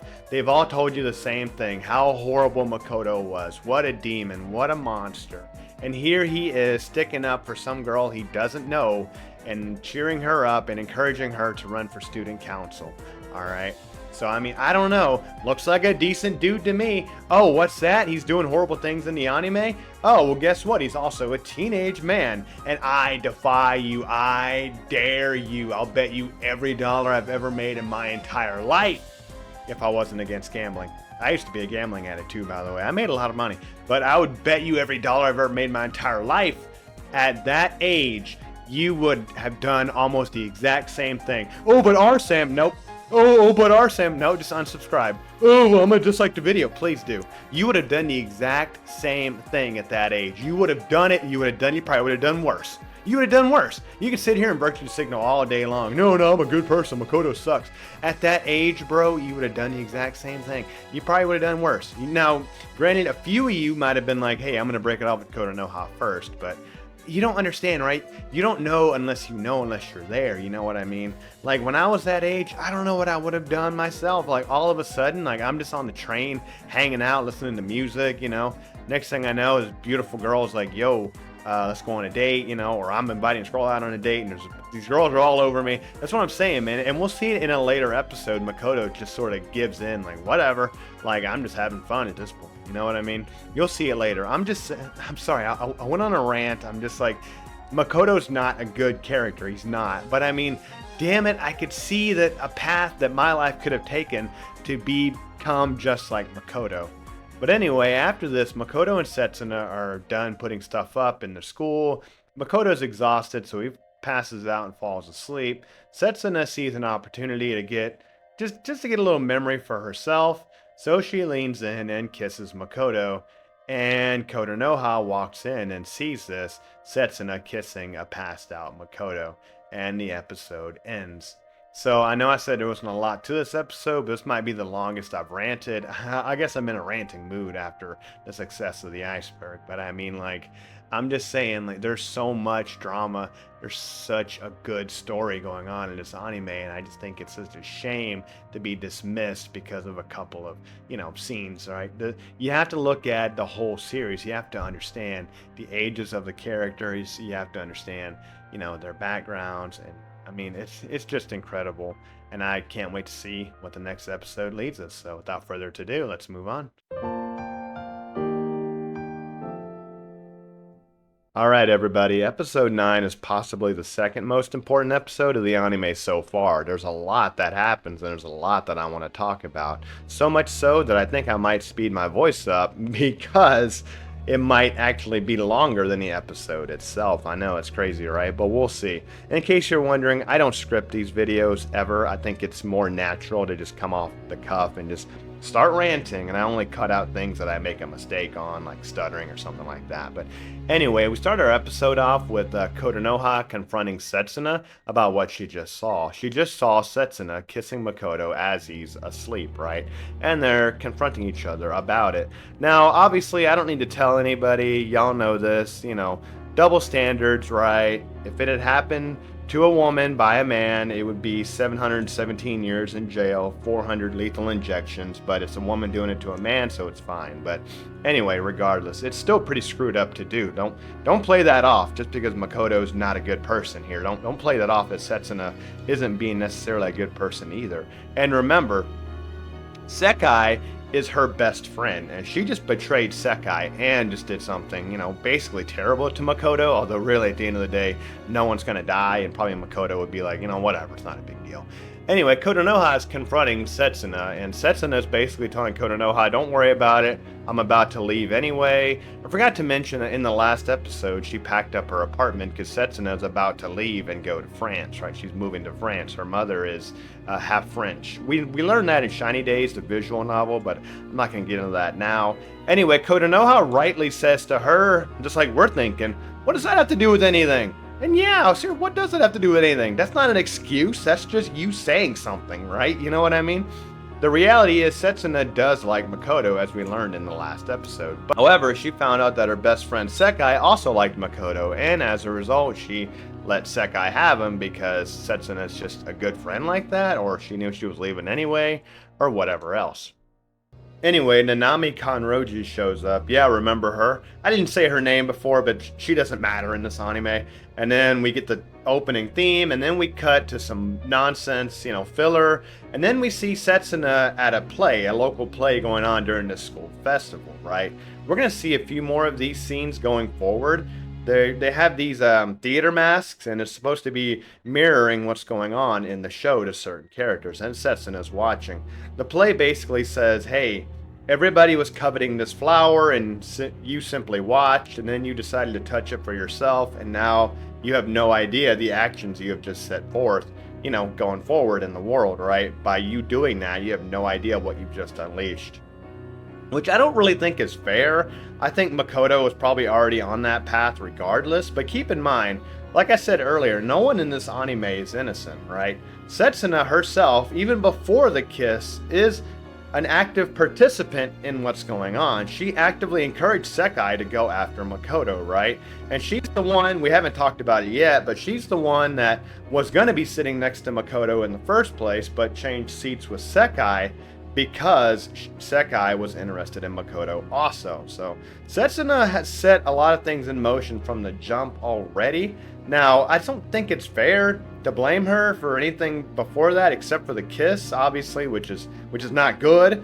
Yeah, but Makoto probably was set on the path of tragedy long before Setsuna got involved. And this is just my opinion, of course. Now, you could say if Setsuna didn't get involved in Sekai's love life, Makoto would never have gotten even involved with Sekai or Kotonoha, so you never know what could have happened, right? The butterfly effect is very, very, very interesting, right? But anyway, we see Setsuna kind of fade out as though she's not a part of this, play anymore, and then we move on to the next scene. The next scene I want to talk about involved Kotonoha and her classmates in her class. So I forgot to mention it, but in Kotonoha's class, the one that has Otome and the three evil bitches in it, they're setting up a haunted house in their class. And in part of this haunted house, I guess in the back, a secret entrance, there's going to be a lovemaking room. Yeah, it's just like a bed surrounded by curtains, right? It's a tradition, right? Which God, I would not want to be the one to have to, wash those sheets, right? Also, this is a haunted house, so I guess some of the moaning sounds are supposed to be ghosts, you know what I mean? I really don't understand. This is kind of ridiculous, right? But it's also kind of, mischievous, something you could see happening in a high school, right? Like a high school tradition, right? Like, oh, everybody knows about it, but nobody says it out loud, right? Kids are going to be kids, you know what I mean? In a sort of way, right? I don't know if the teachers know. It reminded me of high school and all the traditions we had. But anyway, we see these four girls actively bullying Kotonoha once again while they're making her do all of the work. They basically tell Kotonoha, hey, you better not screw this up. Well, then why don't y'all do it, you lazy bitches? What the hell? And like again, we all hate on Makoto. I don't hear any hate on these four girls.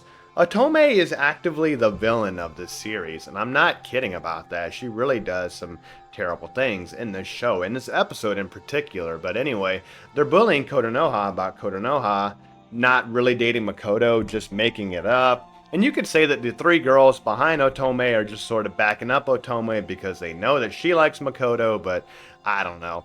Anyway, at this point where Katsura earlier was a lot more aggressive and rebuffing them, she's a lot weaker now. She's been confronted, by seeing actually Sekai leaving Makoto's place, by knowing full well that Sekai is screwing Makoto, and so she's in a lot weaker place now. And now she's just there allowing it to happen, unfortunately.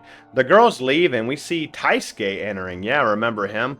Taisuke, oh lord. So a part of me wanted to defend Taisuke here. It really did, in this moment at least, although we're about to see how horrible, how disgusting of a person he really is. But a part of me wanted to humanize him here a bit as well, because he's the only person to be kind to Kotonoha at this point in the anime at all, right?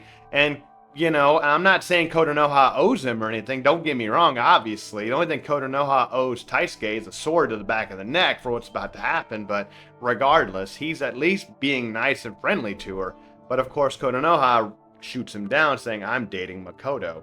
Now, Taisuke, if you were really a good friend to Makoto, you would have confronted Makoto already. You know this, right? If you really love somebody, if you care about somebody, you tell them when they're doing something wrong, even if it hurts their feelings, right? That's how I know some of my best friends are my best friends, because they were actively douchebags to me whenever I was being a douchebag. They didn't just let me do horrible things, right? Or at least they didn't let me do it without saying something to me, right? Anyway, he comes and talks to Kotonoha and basically asks her out again. He shoots a shot for a second time. Kotonoha shoots him down. We then very sadly see Kotonoha desperately texting Makoto like, hey, are you gonna see me? What's going on?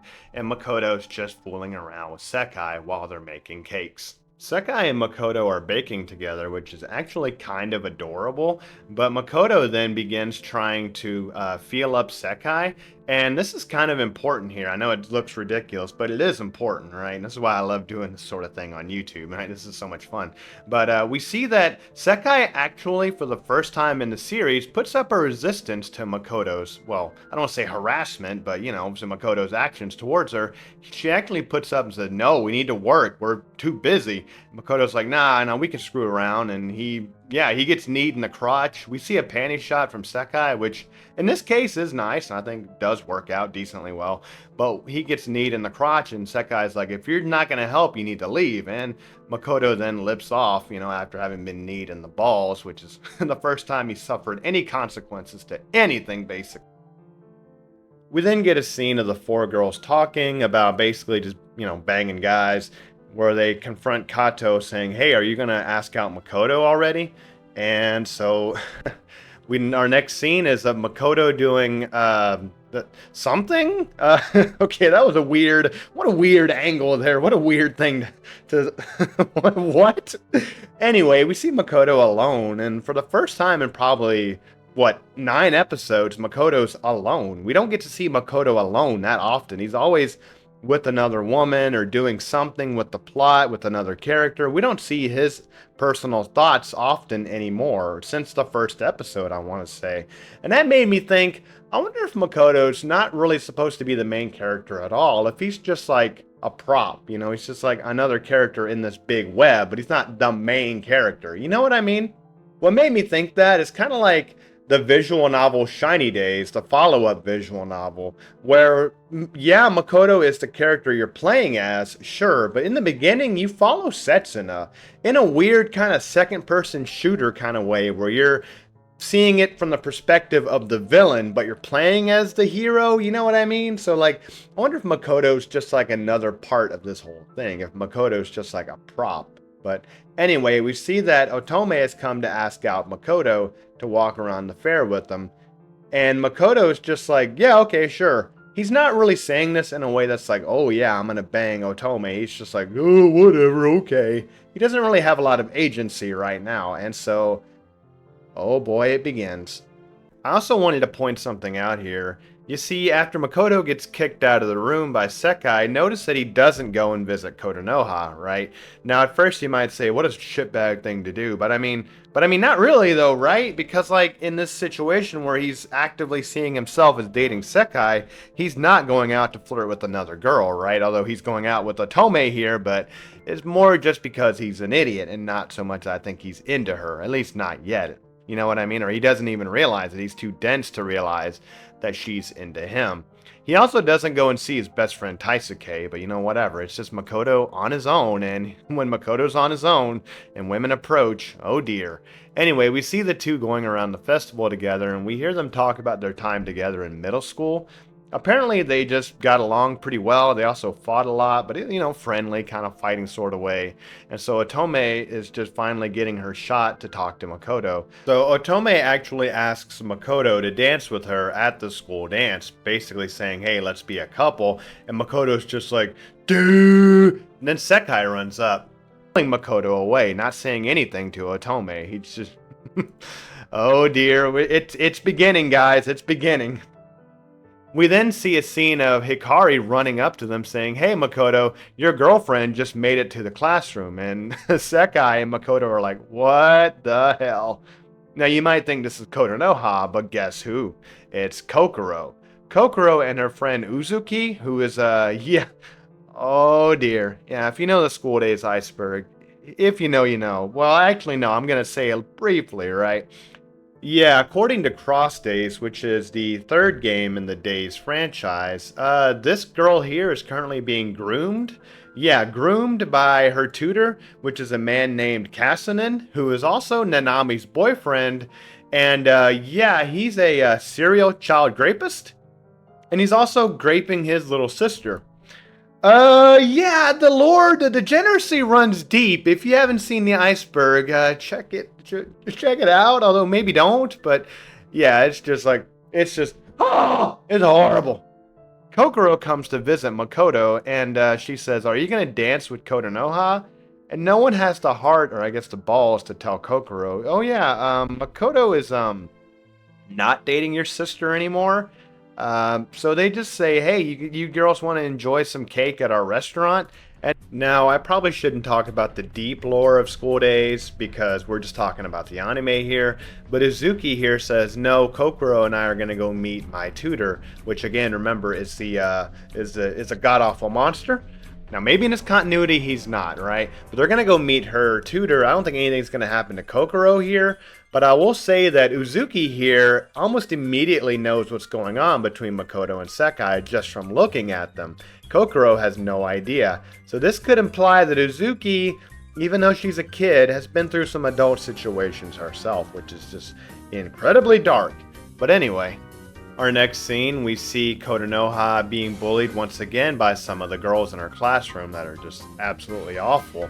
And Kotonoha starting to break, but rather than going to confront Makoto directly, which is just not in her nature, she texts Makoto frantically. We see Makoto and Sekai having a bit of an argument, Sekai saying, who was that girl you were talking to? What was that going on there? We then get a rather sad scene, I guess, of Sekai asking Makoto, you are going to dance with me at the dance, right? Basically saying, I am your girlfriend, right? Makoto's just like, what does that matter for? And she's like, no, it matters a lot. It does matter. And Makoto basically like, yeah, I'm going to. Of course I'm going to. And our next scene, we have a meeting of the villains. Yeah, the meeting of the villains. I don't know. Imagine Emperor Palpatine meeting Voldemort or something, right? And Otome and Taisuke sitting down, right? Now, at this point, I may have said already a million times that Taisuke is a horrible person, but you probably don't know why if you haven't seen the anime yet. In fact, if you haven't seen the anime yet, what are you doing? But anyway, Otome and Taisuke actually meet up. Not that they know each other, not that they're planning on it, but they have sit down and have a conversation.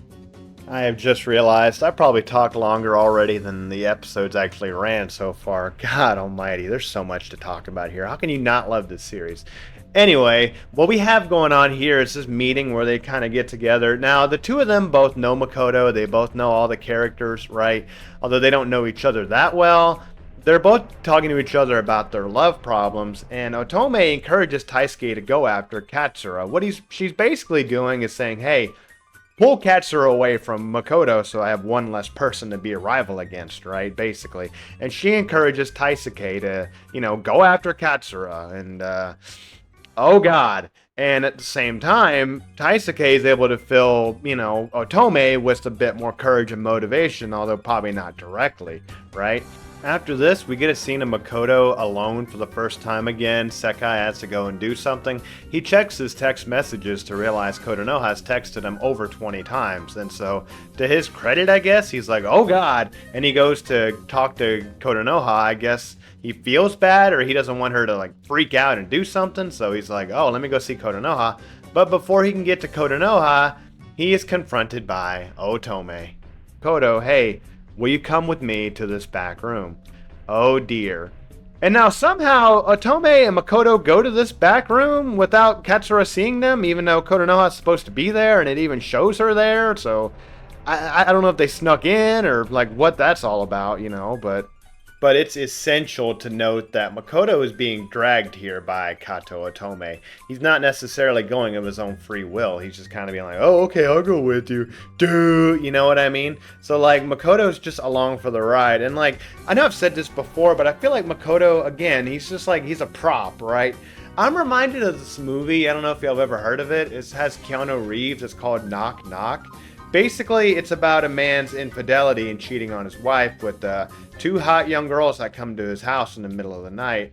At the end of the movie, when he's confronted by his sin, he just yells out to them, hey, it was free pizza. It came to my door and I ate it. It came right to my door. What was I supposed to do? Ignore it?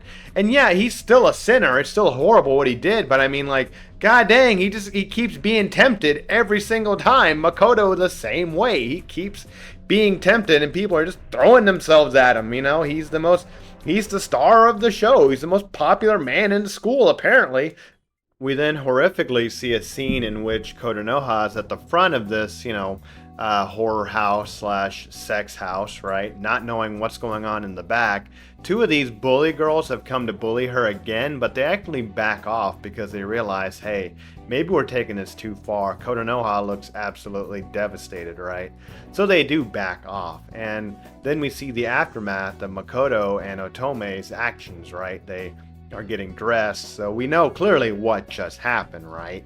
Anyway, they have a short conversation where Otome's like, hey, you better get going, the dance is starting, and you better go see your girlfriend, and, basically she's saying, I'm okay with us being just on the side, right? Which is just, what in the goddamn, for real, what in the hell? Makoto's just like, oh, okay, cool, see ya. You know what I mean? I mean, everybody's just letting Makoto do whatever the hell he wants. I mean, golly. So we see him go off to the dance, I guess, and then we see Kotonoha finally going to confront Makoto at the classroom, only to find Taisuke Sawanaga. Now, Taisuke here finally says to Kotonoha what someone should have said to her a long time ago directly. Hey, Makoto is using you. He's cheating on you. He's playing you, okay? Now, this isn't a redeeming moment for Taisuke, right? This is more of a, oh, he doesn't deserve you. I would be better for you kind of moment, right? You know what I'm talking about, kind of incel energy. But he does hug Katsura here. And then we see the dance, the actual bonfire dance itself. Keep in mind, Makoto just got done sleeping with another girl. He's dancing with Sekai, and everything should be romantic. In any normal anime, this would be like the romance, like the end of the anime. You'd get the final kiss, and the anime would end, right? But here, the music is absolutely haunting. It's chilling to listen to, knowing what's going on. We see Setsuna looking on from a distance as well, saying, "Oh, what have I done?" And we see Sekai and Makoto dancing. Sekai asks Makoto directly again, "We are dating, right?" And Makoto still can't give her a straight answer. He just sort of looks away.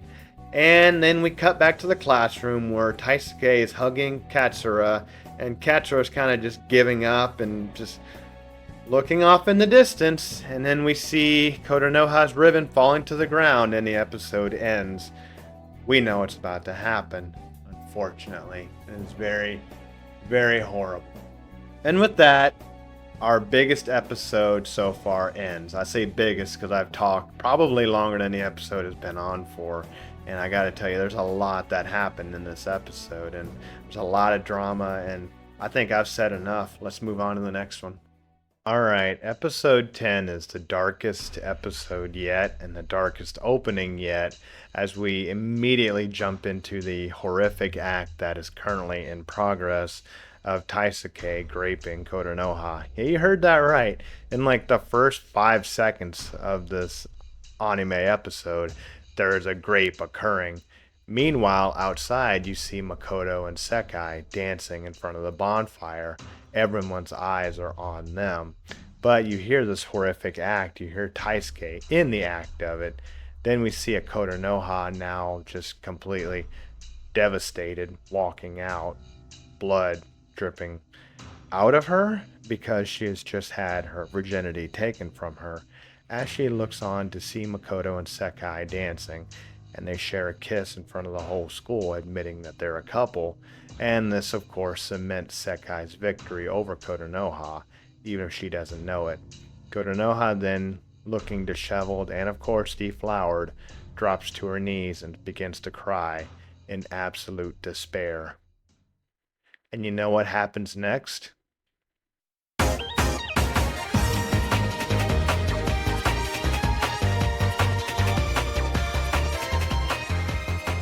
What were they thinking?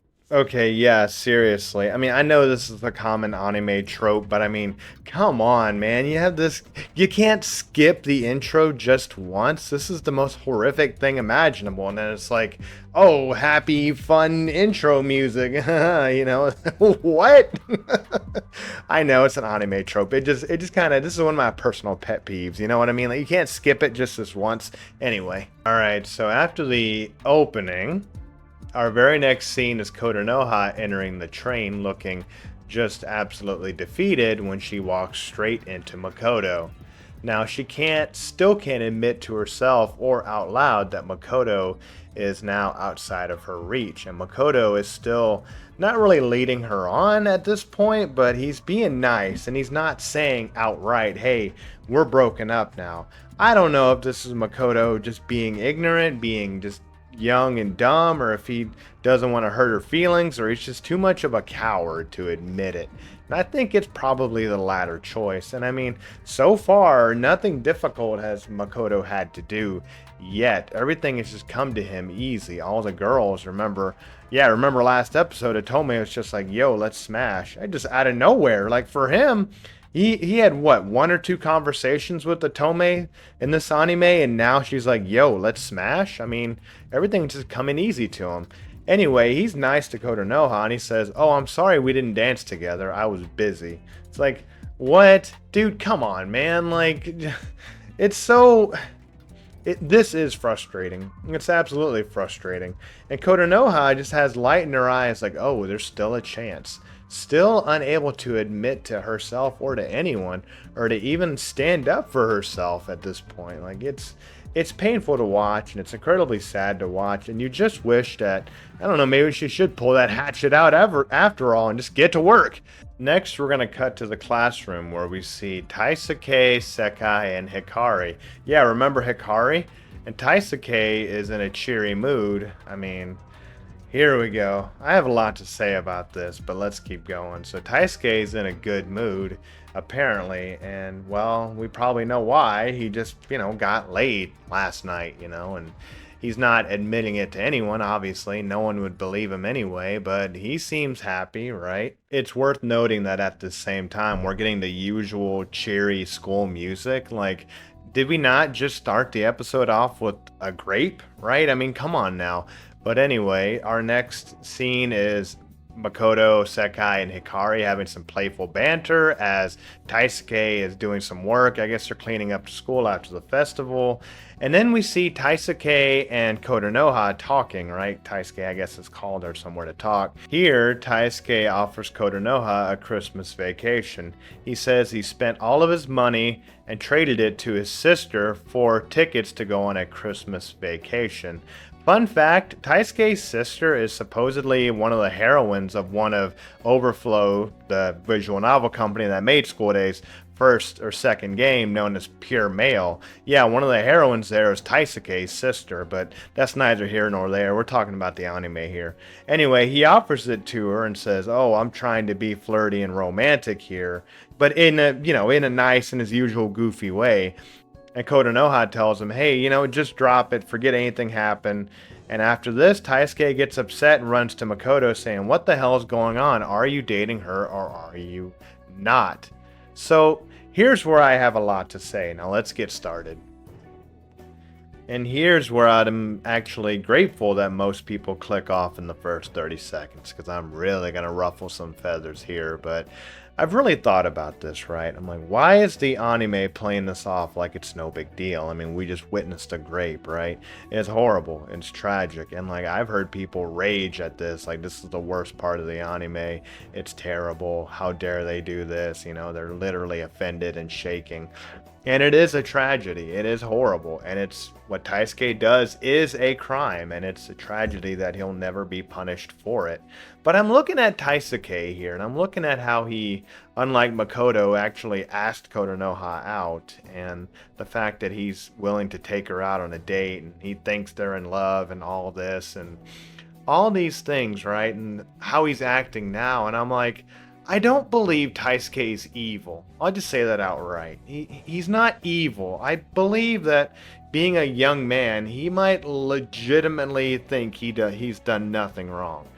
And that doesn't mean it's not a crime what he did. Kotonoha was absolutely not in the right mental space to consent. But, I mean, it's just the anime, maybe they think of it differently than we do here in the West, right? Maybe it's just not as big a deal, or maybe it wasn't intended this way, or maybe just in terms of young love, as we've seen in this entire anime, Taisuke is ignorant that you can't do that. That's not okay what he did, right? And that's horrible. And again, in a just world, he would be punished for his actions. But I mean, there's a difference between somebody who decides to go and mow a bunch of people down with their vehicle and someone who gets behind the wheel of their vehicle drunk one day and mows a bunch of people down, right? It's like, well, they both need to be punished severely, almost to the point that there can be no forgiveness. But I mean, one of them's there's mitigating circumstances. Do you see what I'm saying here? Does that, if anybody agrees with me, if anybody knows what I'm saying, please let me know, because it's just, I've thought about this. Why is the show playing it off? Why is it being so jovial about, not jovial, but why is it being so just like it's not a big deal? And I'm like, well, maybe it's not as big a deal as I'm making it out to be. I mean, it's still horrible what happened, but it's not. Kotonoha did not like scream out, "No, stop, please!" Like, obviously. And I mean, would Taisuke have stopped? I'd like to think he would have, but I don't know, right? So to Taisuke, maybe he thought, "Oh, well, she's giving me the green light. She's not stopping me." That's how I'm trying to humanize him here, rather than just saying he's like evil. He's not like those catty bitches or like Otome who are like actively sabotaging relationships and bullying, right? Here he is trying to, date Kotonoha and like actually, trying to do good to her, you know what I mean? And like, yes, I know what I just said. I know what I just said. You don't have to write it in the comments. You don't have to dislike. You can dislike the video. It won't, it helps if you dislike it. The algorithm likes that too. It's fine. But I mean, I'm just saying, guys, like, it's not evil. What he did was bad. He needs to be punished, but he's not the worst person in the world. It's just what I'm trying to say. So I'm trying to interpret this. I'm basically playing devil's advocate here. But let's move on before. I don't know what's worse than getting canceled. I don't know. Let's move on. And in the next scene, we have another scene of the three girls and Otome bullying Kotonoha to the point of being violent and tripping her. You see, I'm just saying, they're both bad, but I mean, Taisuke is trying to buy her things, and these girls are actively harming her. I'm sorry. You have to see it from my point of view, but these girls are absolutely awful. Otome, on the other hand, isn't really participating, not because she doesn't want to, I think, but more because, well, she's got more on her mind that she's currently banging Makoto, with no one else knowing, and doing so while he's seeing another woman. It's got a lot on her mind, right? Next, we cut to a scene outside with Makoto and Setsuna, who are having an argument.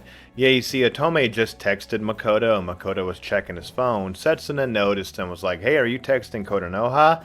He's like, "No, bitch, I'm not texting Kotonoha. Get the fuck off my nuts." But he doesn't say it like that. I mean, in reality, he's texting Otome so they can smash, but Setsuna doesn't really know that at all. So Setsuna and Makoto are having a bit of an argument when Kotonoha walks up. Makoto sees that Kotonoha is carrying way too damn much and offers to help her out, and Setsuna tries to stop him, which just like Setsuna, like, mind your own goddamn business. Now, Makoto's not doing this because for any flirty reason. He gets nothing out of it. He just sees a girl carrying too much weight and wants to help her out. He's not doing this because, like, yo, I want to hit it, you know what I mean? He's just being a nice guy, you know? But Setsuna doesn't see it the same way and tries to stop him. Oh boy. Anyway, Kotonoha brings up the final boss, the final villain of this anime being the nice boat. This is it, guys. We're in the end game now. Kotonoha offers it to Makoto as a trip, and Makoto, although being pressured by Setsuna, finally gets to the point where he's ready to tell Kotonoha, "We're not together anymore."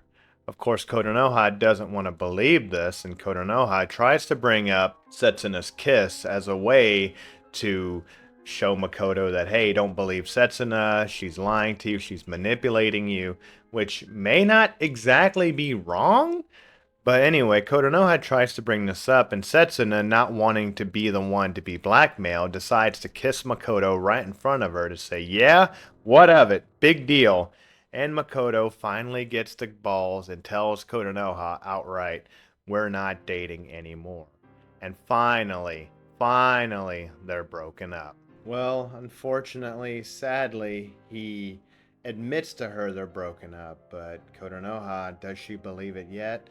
We'll find out. So Makoto tears himself away from Kiora, not asking any more questions, I guess, at least at the moment. And we cut to the next scene with Sekai, Nanami, and Setsuna in the classroom still. Setsuna hasn't told Sekai that she's actually leaving. I guess it's, oh, surprise, I'm not in your life anymore, which is kind of weird. Kind of a weird thing for a friend to do, but whatever. She tells Sekai bye, but it's actually the last time because she's leaving that night or the next morning to go, so she's saying bye for the last time, which is pretty sad. Anyway, she goes looking for Makoto, Setsuna does, and Makoto's in the the gym storage room with Otome doing it.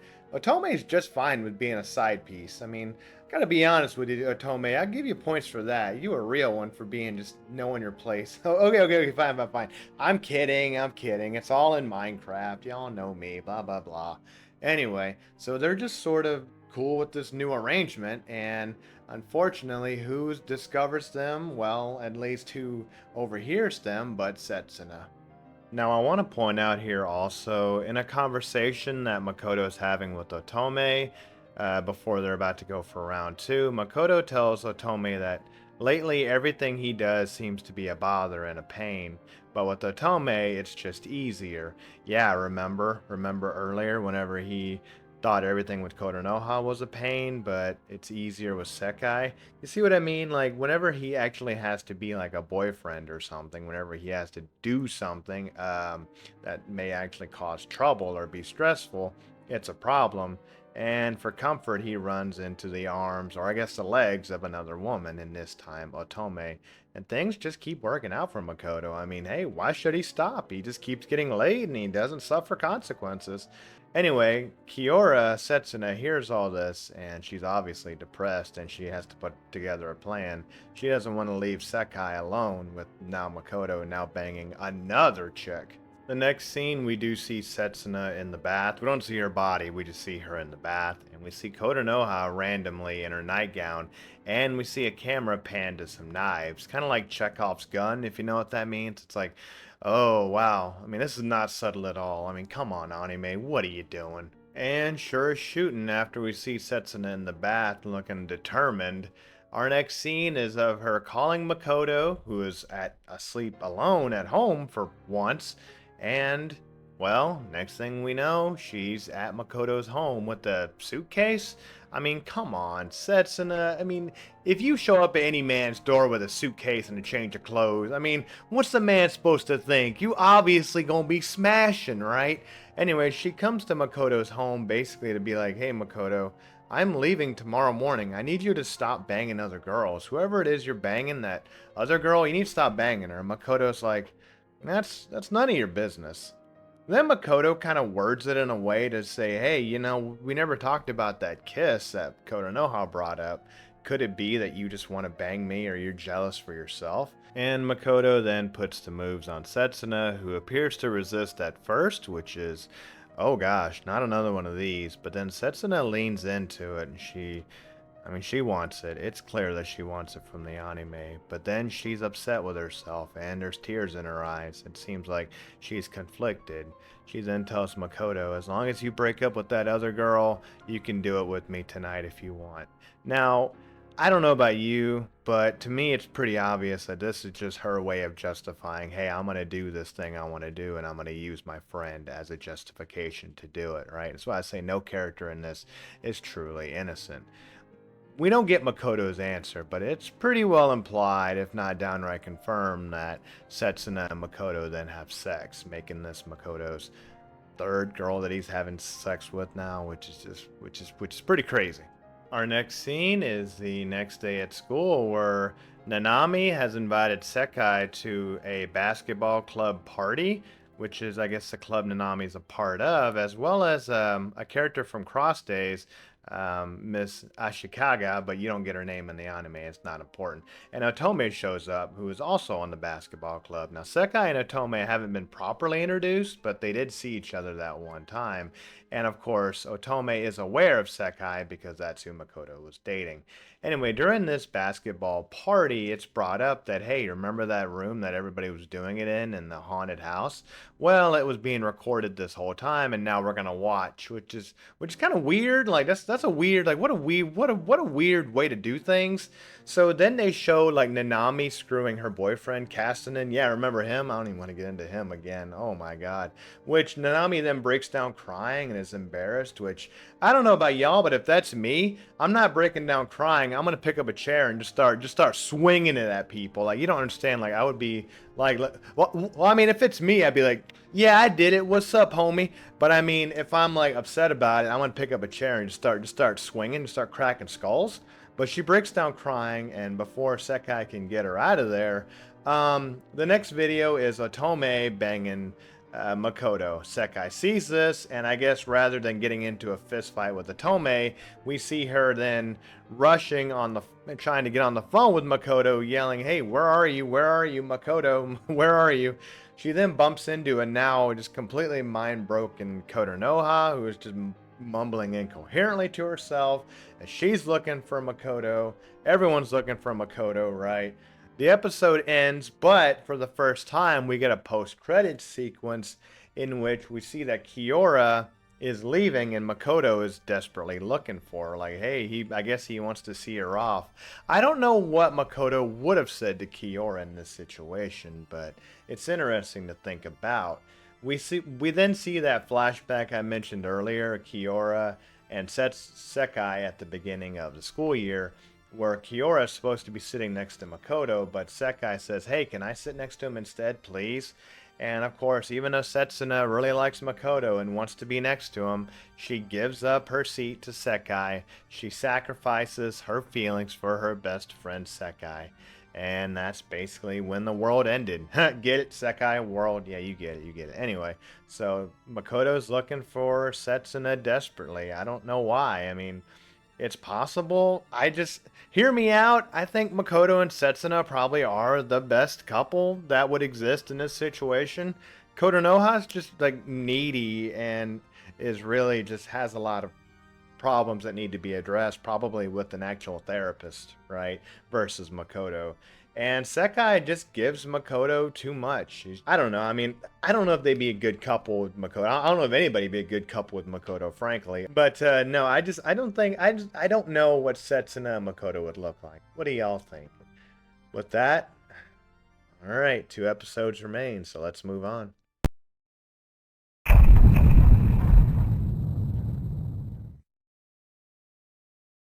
Episode 11 is the penultimate episode of this anime, and it reminded me as I was watching it of just why I love anime so much. This episode made me feel so many different things in short 20 minutes. I was sad and scared and even frustrated, all from an episode of anime I had seen over probably a dozen times. That's why I'm so aggressive about defending it from people who want to change anime, and even from people who, keep roasting School Days. Now, at the end of the day, most people that hate School Days are never going to watch this video. They're never going to make it this far, and frankly, they're allowed to dislike it if they want to dislike it.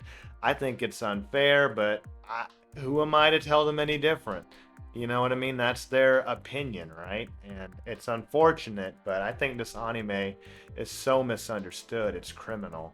And I could have gotten 20 times the views this video is going to get if I would have uploaded it saying, this anime is trash and you're trash if you like it, and Gooner stuff is bad and you should go and, I don't know, just something normie, right? You know what I mean? It would have been easy. But anyway, enough about that. That's unrelated, because this episode is incredibly, incredibly emotional, at least in my opinion. So, in this episode, we're not going to get any goofy music. I think we're done with that. And we're also not going to get any more Taisuke for the remainder of the show. Yeah, the comic relief character. Now, Taisuke, I would hope, would be in prison, but that's probably not going to happen. Again, being the comic relief character, they probably didn't want him around for this emotional last 2 episodes. And we see this, the mood of the entire school is just dour and down. Not only is it winter, but we're seeing the climax of everybody's stories. And again, gone are the happy-go-lucky school days, at least insofar as our main cast is concerned. Sekai is no longer coming to school as she's upset after what she found out about Makoto sleeping with Otome. You already know Katsura's kind of gone out of her mind at this point and is only getting a lot worse. Setsuna has left. Taisuke, God knows what, and who cares what the hell he's doing at this point. Nanami's traumatized, so who does that really leave? Makoto's just sort of sitting around like, I don't know what the big deal is. I mean, I'm happy, you know. I'm working on a side theory for Makoto. I'm gonna talk about it in a few minutes, but we see Sekai at home alone, not feeling good, and she's reading through the text that she got from Setsuna saying, hey, just so you know, I'm leaving the country. Sorry about not telling you. But you'll be good with Makoto. Not realizing that, that day she was leaving, she found out Makoto was sleeping with another girl. And of course, Sekai doesn't know that Setsuna also slept with Makoto. So, yeah, Setsuna, again, not innocent. However, it's after this scene that we get, in my opinion, the most frustrating scene and the most frustrating thing about this entire anime, in my opinion. Yeah, my opinion on the anime. I already said, yes, the grape, it's horrible. Taisuke needs to be punished. Let's just put that behind us. What I think is the second biggest sin of this anime, even worse than Otome, even worse than the unalivings, right, is what you're about to see happening in this next scene. Makoto is spending the day in bed with another girl, yet a new girl he's sleeping with. And guess who it is? Hikari. What? I'm sorry, Hikari? That I don't even know her last name. Yeah, remember her? You notice I've said that a lot in this anime? Yeah, remember her. Because I wanted you to remember her. She's one of Sekai's friends. And guess what? Out of nowhere, after having shown no signs of attraction towards Makoto, yeah, remember, she was into Taisuke this entire time, she's in bed with Makoto now. And Makoto's sleeping with her. So it turns out she went to Makoto's room to like, hey, you need to like go and make up with Sekai. And then she ended up sleeping with him. I mean, where in the holy fuck did that come from? What kind of whacked out? It doesn't even make any sense. Like, her explanation is ridiculous too. She just says, I can't believe I ended up sleeping with you too. And where in the hell did that come from? This is supposed to be one of Sekai's best friends, although I guess Setsuna was too. Now, she does tell Makoto, hey, you need to get up and go and make up with Sekai. You need to go make up with your girlfriend, who's also my friend. God, Hikari, what a fucking horrible person. But then Makoto's just like, yeah, it's too hard. I don't want to fool with it. And you know what? Like I've been saying for Makoto, yeah, it's too hard for him. Everything's come so easy to Makoto. Look, women just come to his doorstep that he doesn't even expect, and he's just gonna bang them. Just like Hikari. This Hikari sleeping with Makoto is absolutely batshit insane, and I can't get over it. I mean, it makes no sense. I mean, why? Yeah, we don't know much about Hikari. We don't know much about her background. We don't know much about, her being like, promiscuous or something like that. But why in the holy fuck? It's just, it just makes no sense. It makes no sense. But it's comical. It's comical. And the only way I can explain any of it is that, my side theory, I'm starting to think that maybe, just maybe, the events of the anime are taking place inside of the visual novel. Well, I mean, what do I mean? I mean, maybe the characters are all kind of trapped in a weird kind of hell where they're living inside of they're living inside of the visual novel themselves.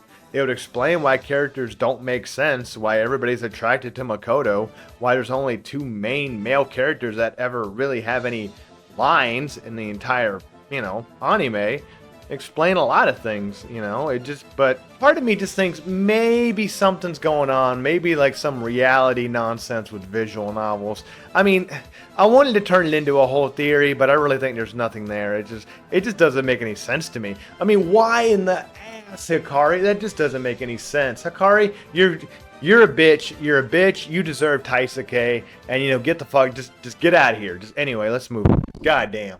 Sorry for that crash out, but anyway, our next scene is Kotonoha sitting alone in the middle of winter on the roof with some kind of object in her lap. But yeah, again, on the roof in the middle of the night, looking just absolutely insane.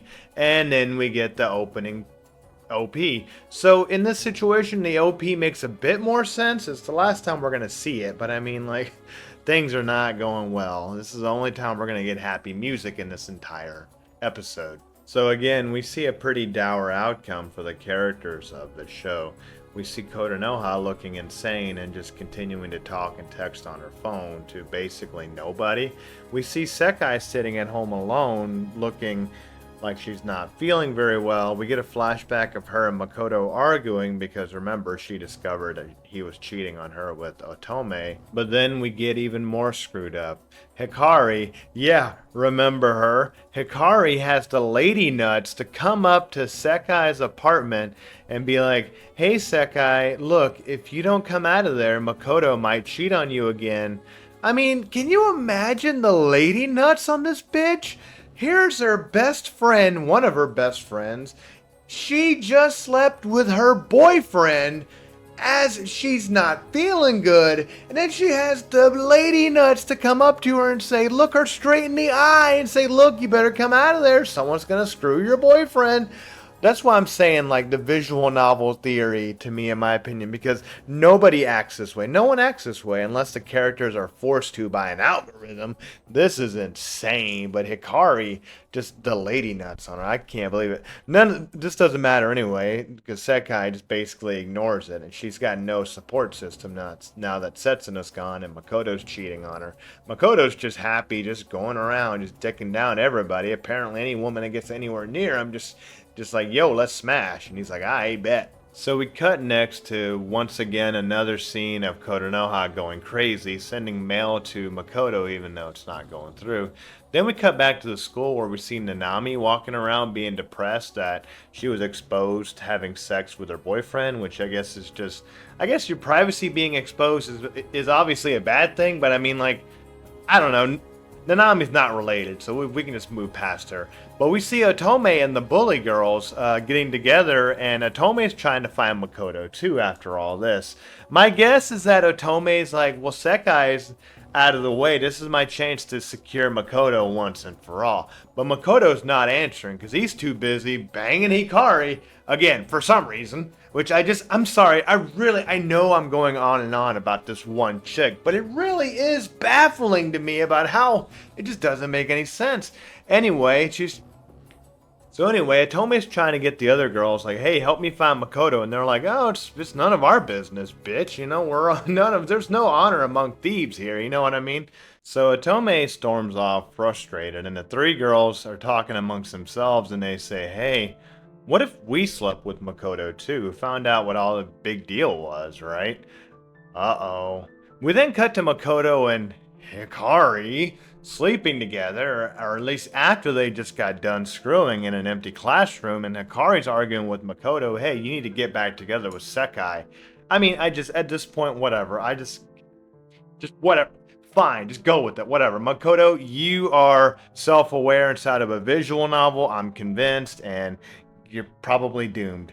Anyway, he just basically tells Hikari, what, you want to go another round? And Hikari's like, no, you're a jerk, and whatever, and then she storms off.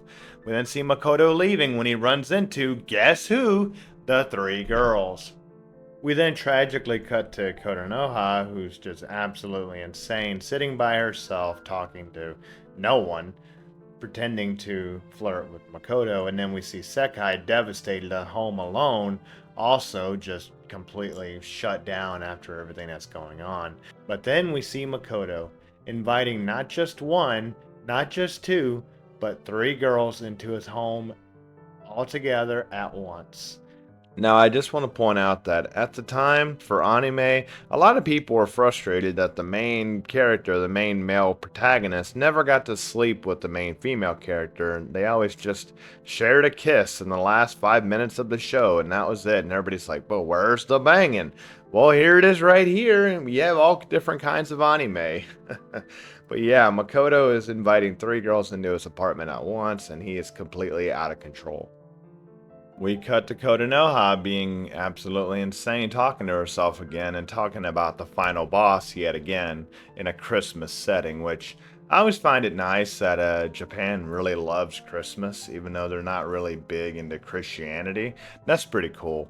But anyway, the next scene after that, we see Sekai once again alone at home, feeling bad, and then all of a sudden, she starts to feel nauseous, and then she runs to the sink and throws up, and uh-oh. The next day, we're back to our pretty dour school environment, and I want to point that out, that despite the fact that everybody in the series is having a hard time right now, and even the show itself looks like it's dark and more, it's not very happy, Makoto's actually having the time of his life, just banging chicks left, right, and center. But anyway, our next scene, we see Sekai walking into the classroom for the first time in what I assume would be days. Everybody looks at her surprised, and she walks right up to Makoto and says, hey, we need to talk.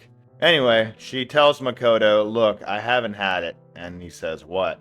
She says, my period, I haven't had it.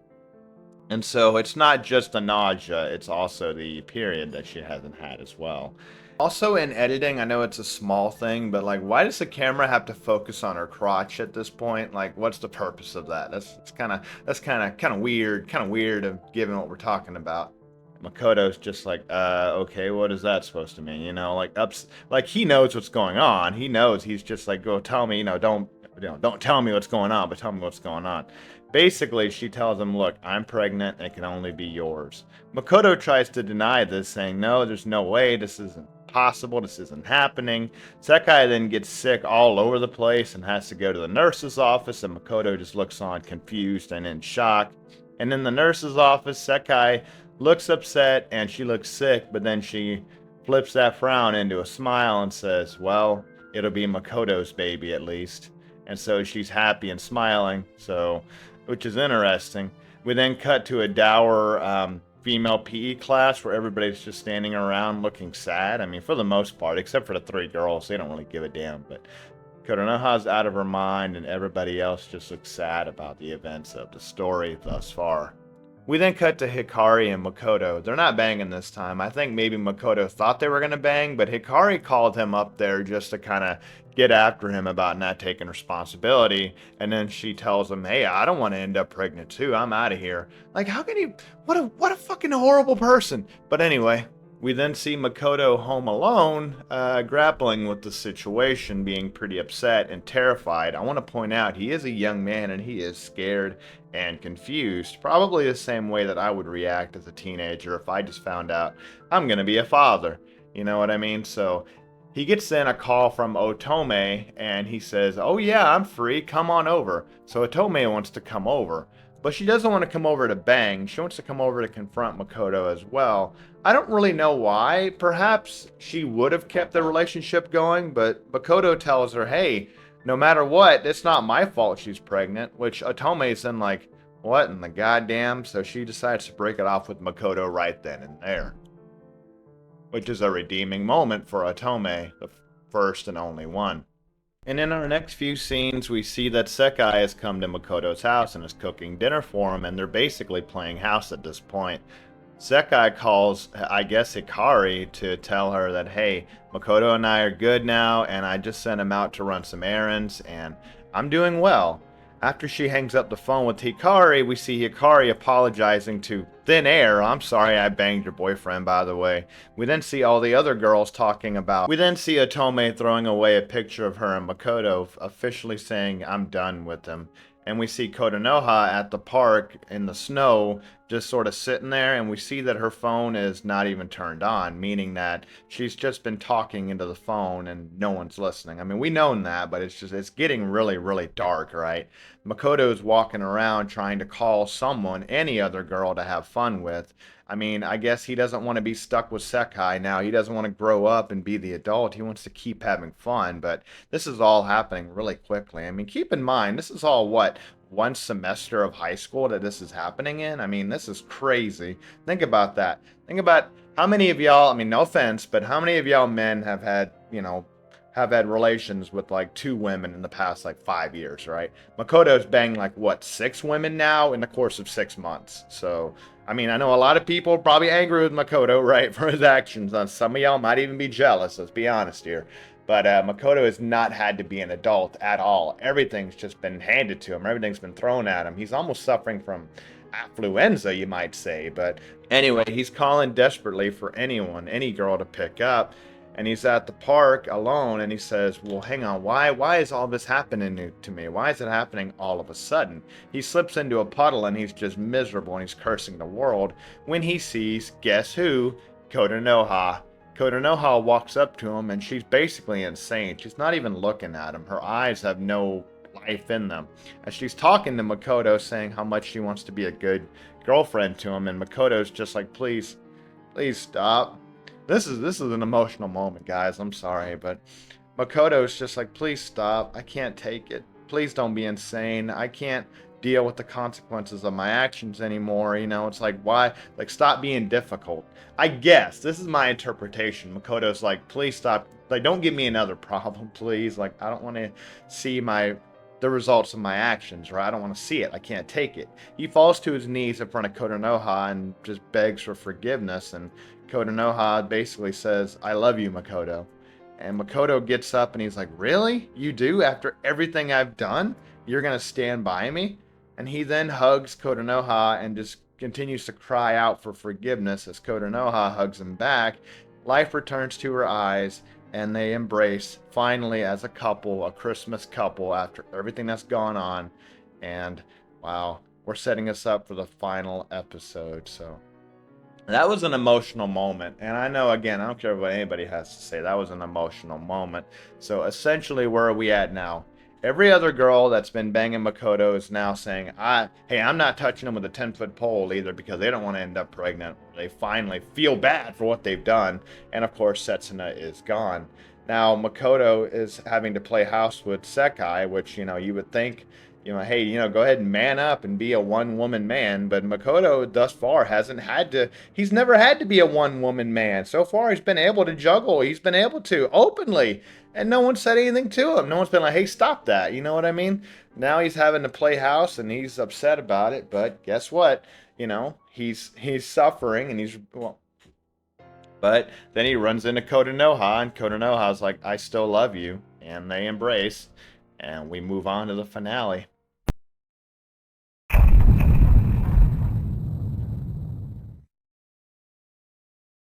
All right, folks, here it is, the moment you've been waiting for. School Days' finale.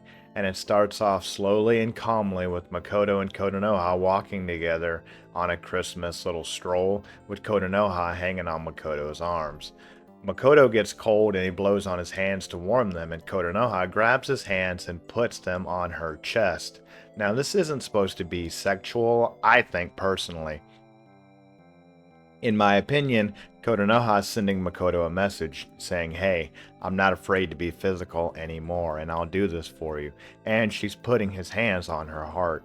I thought it was kind of wholesome, actually. It's not like a groping thing, you know what I mean?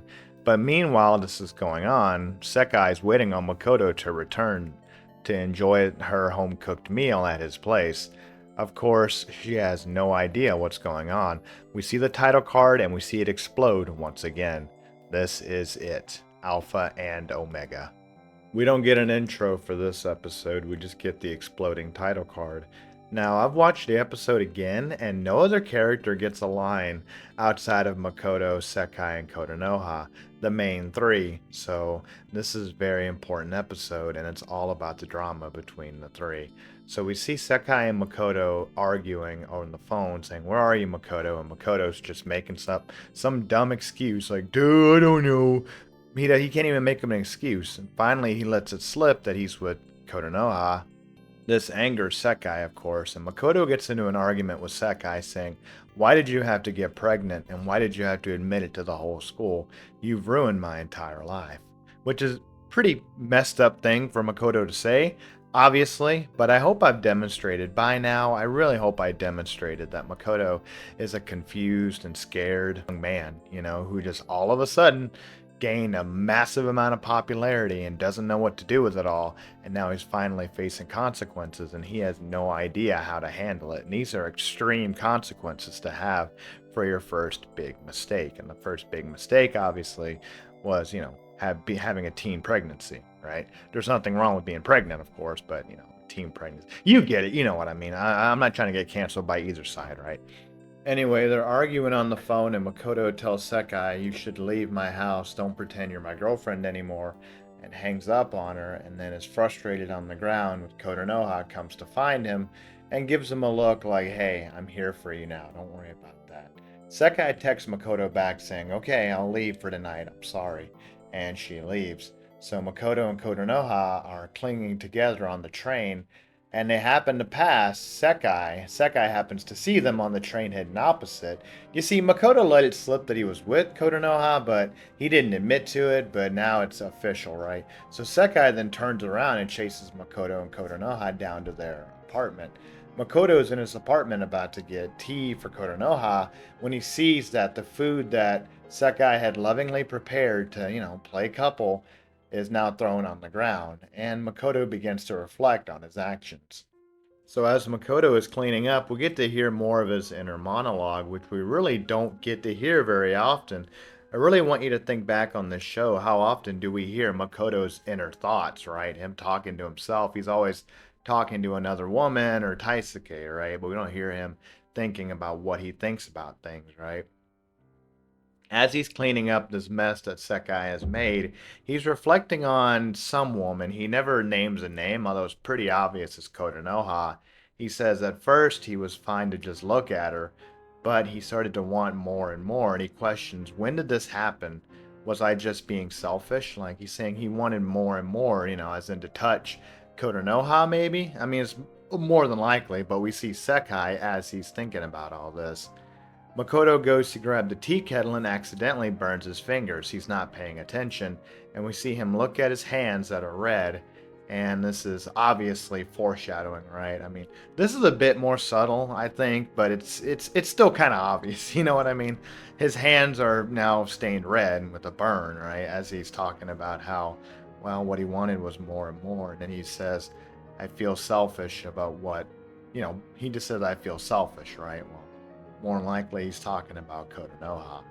Anyway, we hear a doorbell, and next thing we know, we hear a slap as now the roles are reversed and Sekai slaps Kotonoha, coming to Makoto's apartment to confront the two. Now, one important thing I want to point out or ask if anyone else noticed is that during this confrontation, Sekai calls Kotonoha Katsura-san.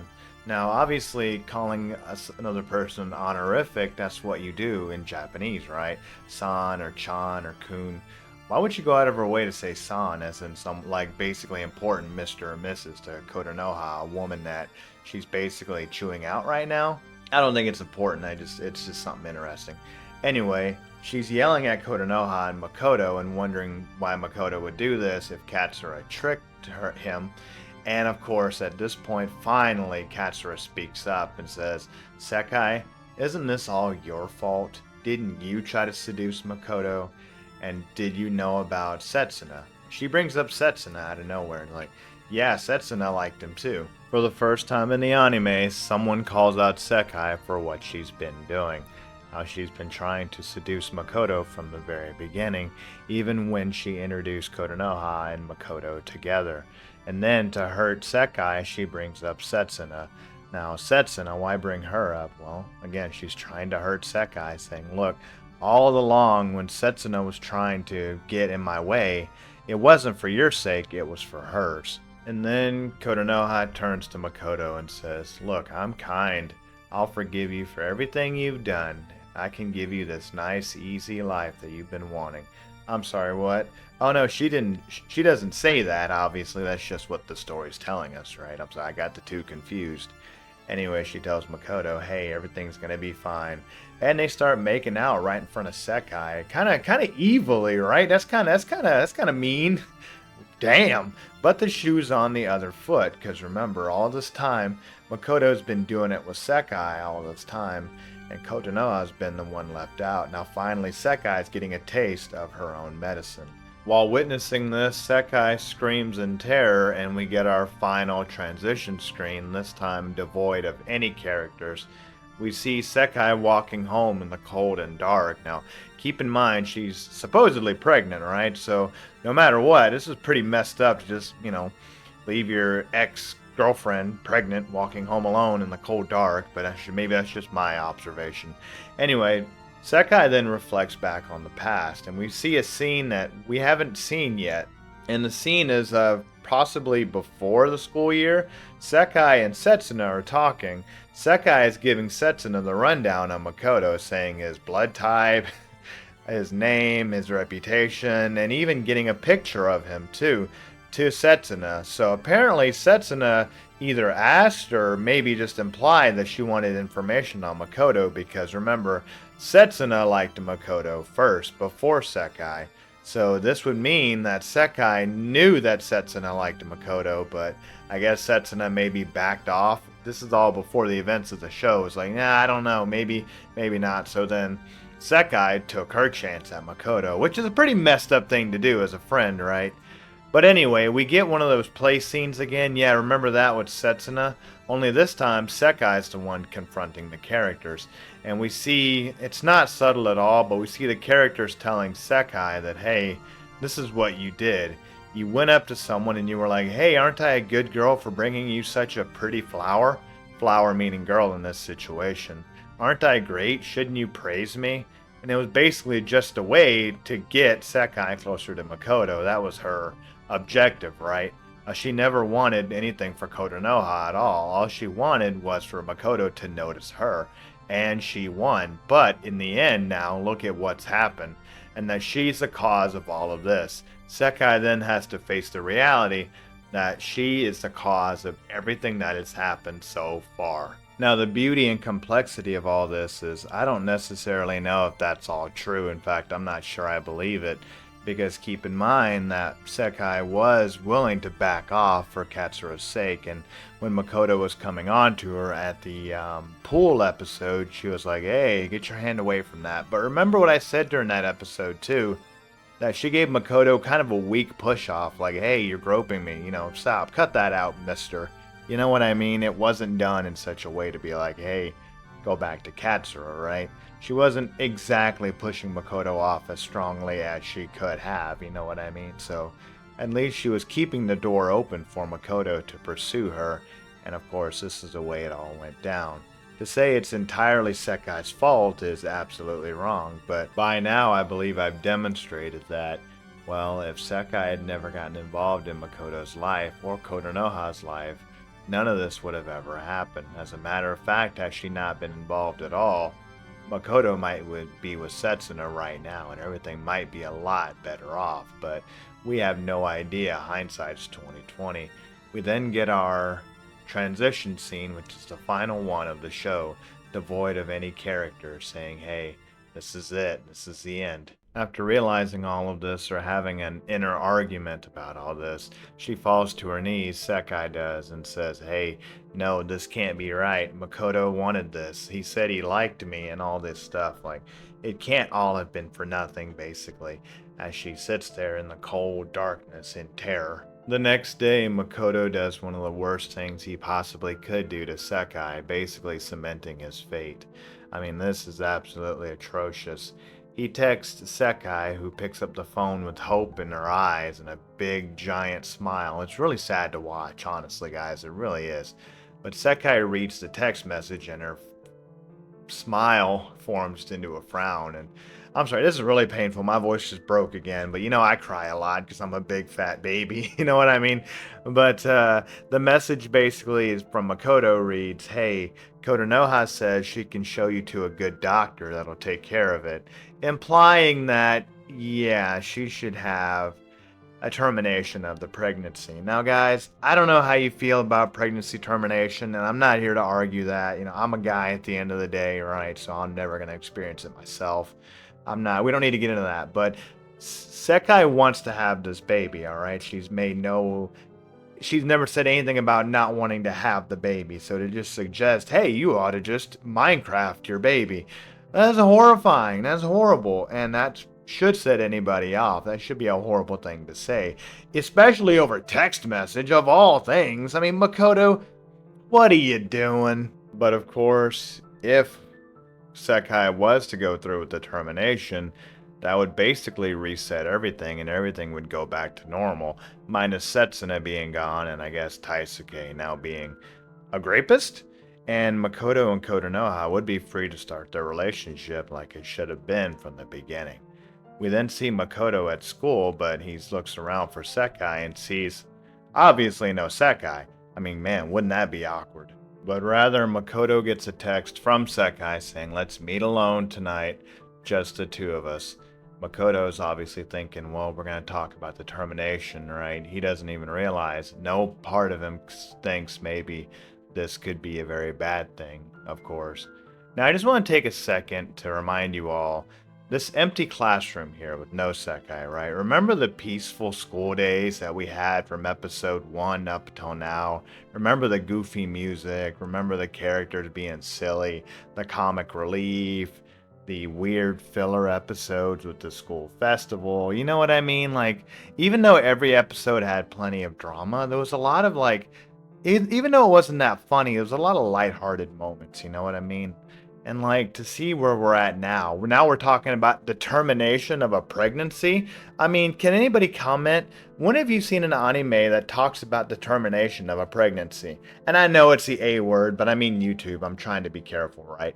Anyway, what anime can you think of where that's mentioned at all? I mean, really think about it. That doesn't happen in anime, right? At the end of the day, right? Anime shows that, sure, but you don't see women being promiscuous or having to terminate their pregnancy, right? It's like a fantasy woman, right? Where nothing bad ever happens as a result of, screwing around, right? They always do it on safe days, quote unquote. You know what I mean? We never see the consequences like we do here. This is a very mature anime. This is an anime showing us the real realities, all right? I mean, yeah, it's a bit fantastical with Makoto. Why is he so popular and why? And it's kind of dumb with like Hikari of all people. Like, still, yeah, what the hell is that about still? But anyway, we see Makoto on the school roof once again, alone with Kotonoha. He's talking to Kotonoha about Sekai, and they're enjoying lunch together. And we see a pretty sad moment of Makoto and Kotonoha. I mean, it's sad because you know, at least if you know what's coming, if you know, you know. If you don't know, you don't know why. But Makoto and Kotonoha just together. The music, there is no music right now. It's just quiet. It's just the two of them sitting alone. And you think, man, can you imagine if we had gotten this instead? But it would have been boring, right? It would have just been two characters in a relationship and then potentially smashing. But here we are, the last final few minutes of the last episode of School Days. Minus the OVAs, of course, but we're not going to talk about that. And we see Makoto and Kotonoha enjoying a peaceful lunch together and just being a couple. It's really, really sad. And naturally, with that, we enter into the final phase of our finale. The finale of finales. I've teased it long enough, and you know what's coming. So we see Makoto and Sekai sitting at Makoto's apartment quietly and awkwardly. Sekai just sits there and never says anything, while Makoto stirs anxiously. Makoto then decides, I'll just go make us some tea, and then Sekai immediately cuts him off saying, I'll do it, and she runs off to go and make tea for Makoto in his apartment. So Sekai's in the other room preparing tea, and Makoto just sits there again anxiously when he gets a message on his phone which he left in the other room. He goes to check on the phone, and we see Sekai just sort of watching him walk away with a knife in her hands. We then cut to Kotonoha, who's talking to her little sister Kokoro. Yeah, remember her? Kokoro and her are talking about how Kotonoha's getting ready to go on a Christmas vacation with Makoto on the final boss, aka the nice boat. After this, we see Makoto grabbing his phone and looking at it only to find out that the message is from Sekai, of all people. And Sekai, wait, you mean the person in the other room? So Makoto starts to read the message, and it's just a blank message. He scrolls all the way down until he gets to the final words, which are Sayonara. He then turns around to a Sekai charging him with the knife, and yes, Sekai stabs him clean through with a kitchen knife. Oh, but she doesn't stop there. Makoto tries to get away, but Sekai chases him as he falls to the ground, desperately crying out for help. Sekai continues to stab him, crying all the time, saying, you only thought of Katsura. This whole time you just thought of Katsura's love. But Makoto just confused and terrified, and we see flashbacks of the relationships of him and with Katsura and Sekai, just confused, terrified, being stabbed and bleeding out. This poor, pathetic young man who did so many horrible things, yet I just can't bring myself to hate him. That doesn't mean that, oh, we should blame Otome or Sekai or any of the other girls either. Everybody here is guilty. But I mean, look at this picture. I've got it freeze framed here. I'm not going to show you the final scene because, well, frankly, I mean, YouTube. I mean, come on, guys. We're all playing a game here. Come on, what are you doing? But yeah, look at his face. I mean, he looks horrified. Like, he had no idea this was coming. Did he deserve it? No, I don't believe he deserved. I don't believe any of the characters deserve what they get in this anime, to include Sekai. Maybe Taisuke deserves to be put in prison, but other than that, I don't think any of the characters really, like, do anything that horrible, again, other than Taisuke, before the unalivings. I mean, look at Makoto. Look at how terrified. Imagine yourself. Try to imagine yourself at that age. Try to imagine how scared you would be. Try to imagine what you would have done. I'm especially talking to you young men. I see you out there like, oh, I wouldn't have done that. Oh, no way. Bull, butter, horse, hockey. You know, you probably would have done the exact same thing. Like I said, all of a sudden women come up to you like, yo, you want to smash? You're like, okay. And then another woman like, yo, you want to smash? Like, okay. You know what I mean? Like, and I'm not saying everybody would have. I mean, I don't know. I wasn't in that situation myself, but it's just, I can't help but feel bad for Makoto.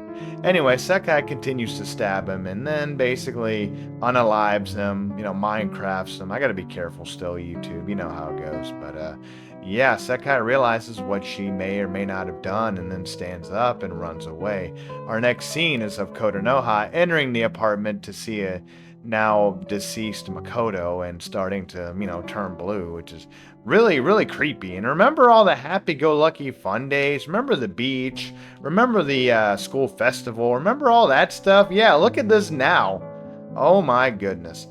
Anyway, we don't see what happens next. I mean, I would hope that Kotonoha would, call the cops after she gets done screaming, but we then see Sekai at her apartment alone. Yeah, by the way, I can recite all this from memory, so just so y'all know. But Sekai is at their apartment alone, I assume waiting to be arrested, waiting for a knock on her door, but the knock never comes. But she gets a message on her phone from, guess what? Makoto. Wait, Makoto?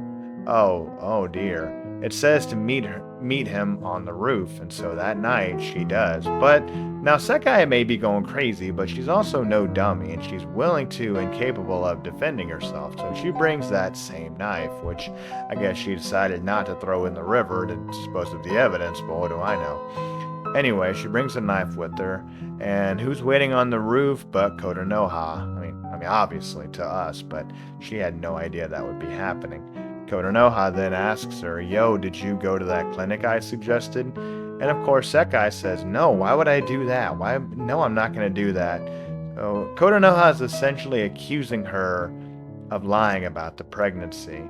Sekai then starts to cry, and we get a moment of, I guess, clarity from Sekai. We get a moment of like self realization here when she starts to cry and says, Was it even all worth it in the end? I mean, look at all this that's happened. Like, I can't, like, seriously, like, because she got in the way of, remember, Setsuna's happiness, really, although not to be an evil, bitch, but let's be honest here, she got in the way of Setsuna and Kotonoha. Anyway, she gets into an argument with her, and Kotonoha says, I'm gonna prove that you weren't pregnant after all. So then Kotonoha pulls out a saw, or a hatchet of some kind, and we see that Kotonoha closes the distance between herself and Sekai. Sekai tries to arm herself, but Kotonoha's too fast. Kotonoha unarms Sekai and, in a quick motion, slices Sekai's neck. We see blood just absolutely splurting out of, and don't get me wrong, it is violent, right? And it is. I know anime is exaggerated, but this is violent. I mean, oh my goodness. We then see Sekai's eyes roll up to the back of her head. Yeah, remember the happy-go-lucky anime we had earlier with all the fan service and laughing and dancing and all that? Yeah, consider my expectations fucking subverted, alright? You know what I mean? Sekai falls over in a pool of blood, and Kotonoha, again, she takes out her saw and begins to cut open the now deceased Sekai. Yeah, remember the beach episode with all the fan service and happy-go-lucky moments? Anyway, she cuts her open to a scene that's like incredibly dark that even I don't remember seeing that. Like, yeah, we see the inside of we look at Kotonoha from the inside of Sekai's now mangled corpse, and we actually see and hear blood dripping. Kotonoha just says, After all, you were lying. And basically, she's saying you weren't pregnant after all, right?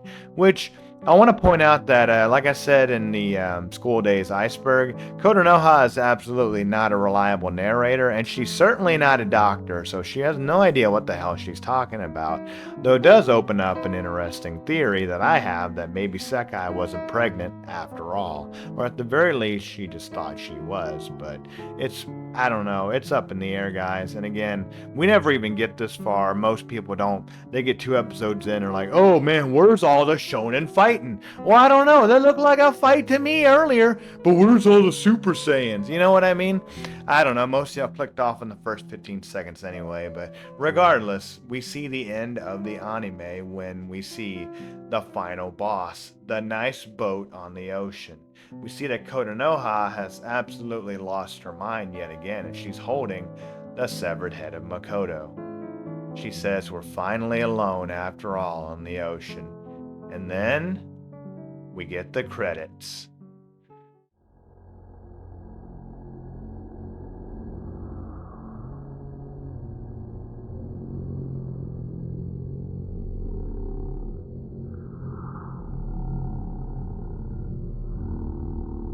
Okay, fine. That's just the audio super slowed down. But I mean, can you imagine? Golly. Anyway, after this, we get our final post-credit scene and our final scene of the anime. You know, minus the Kokoro OVA, but that we're just gonna say that doesn't count. It's a whole nother continuity.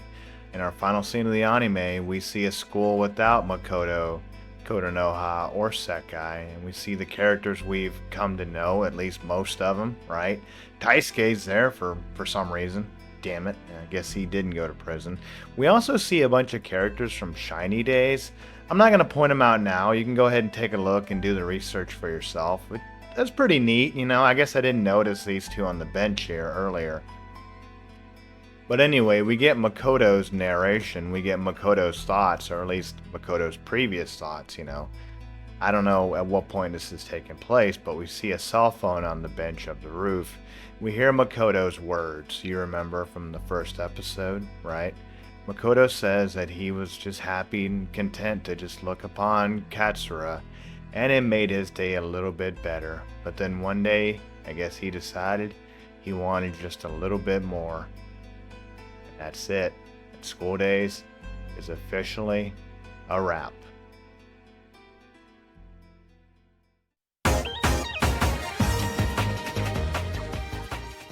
Alright guys, so now it's time for my final thoughts. I wasn't just here to recap the anime, I'm supposed to give you my thoughts, and I think I've done a good job of that.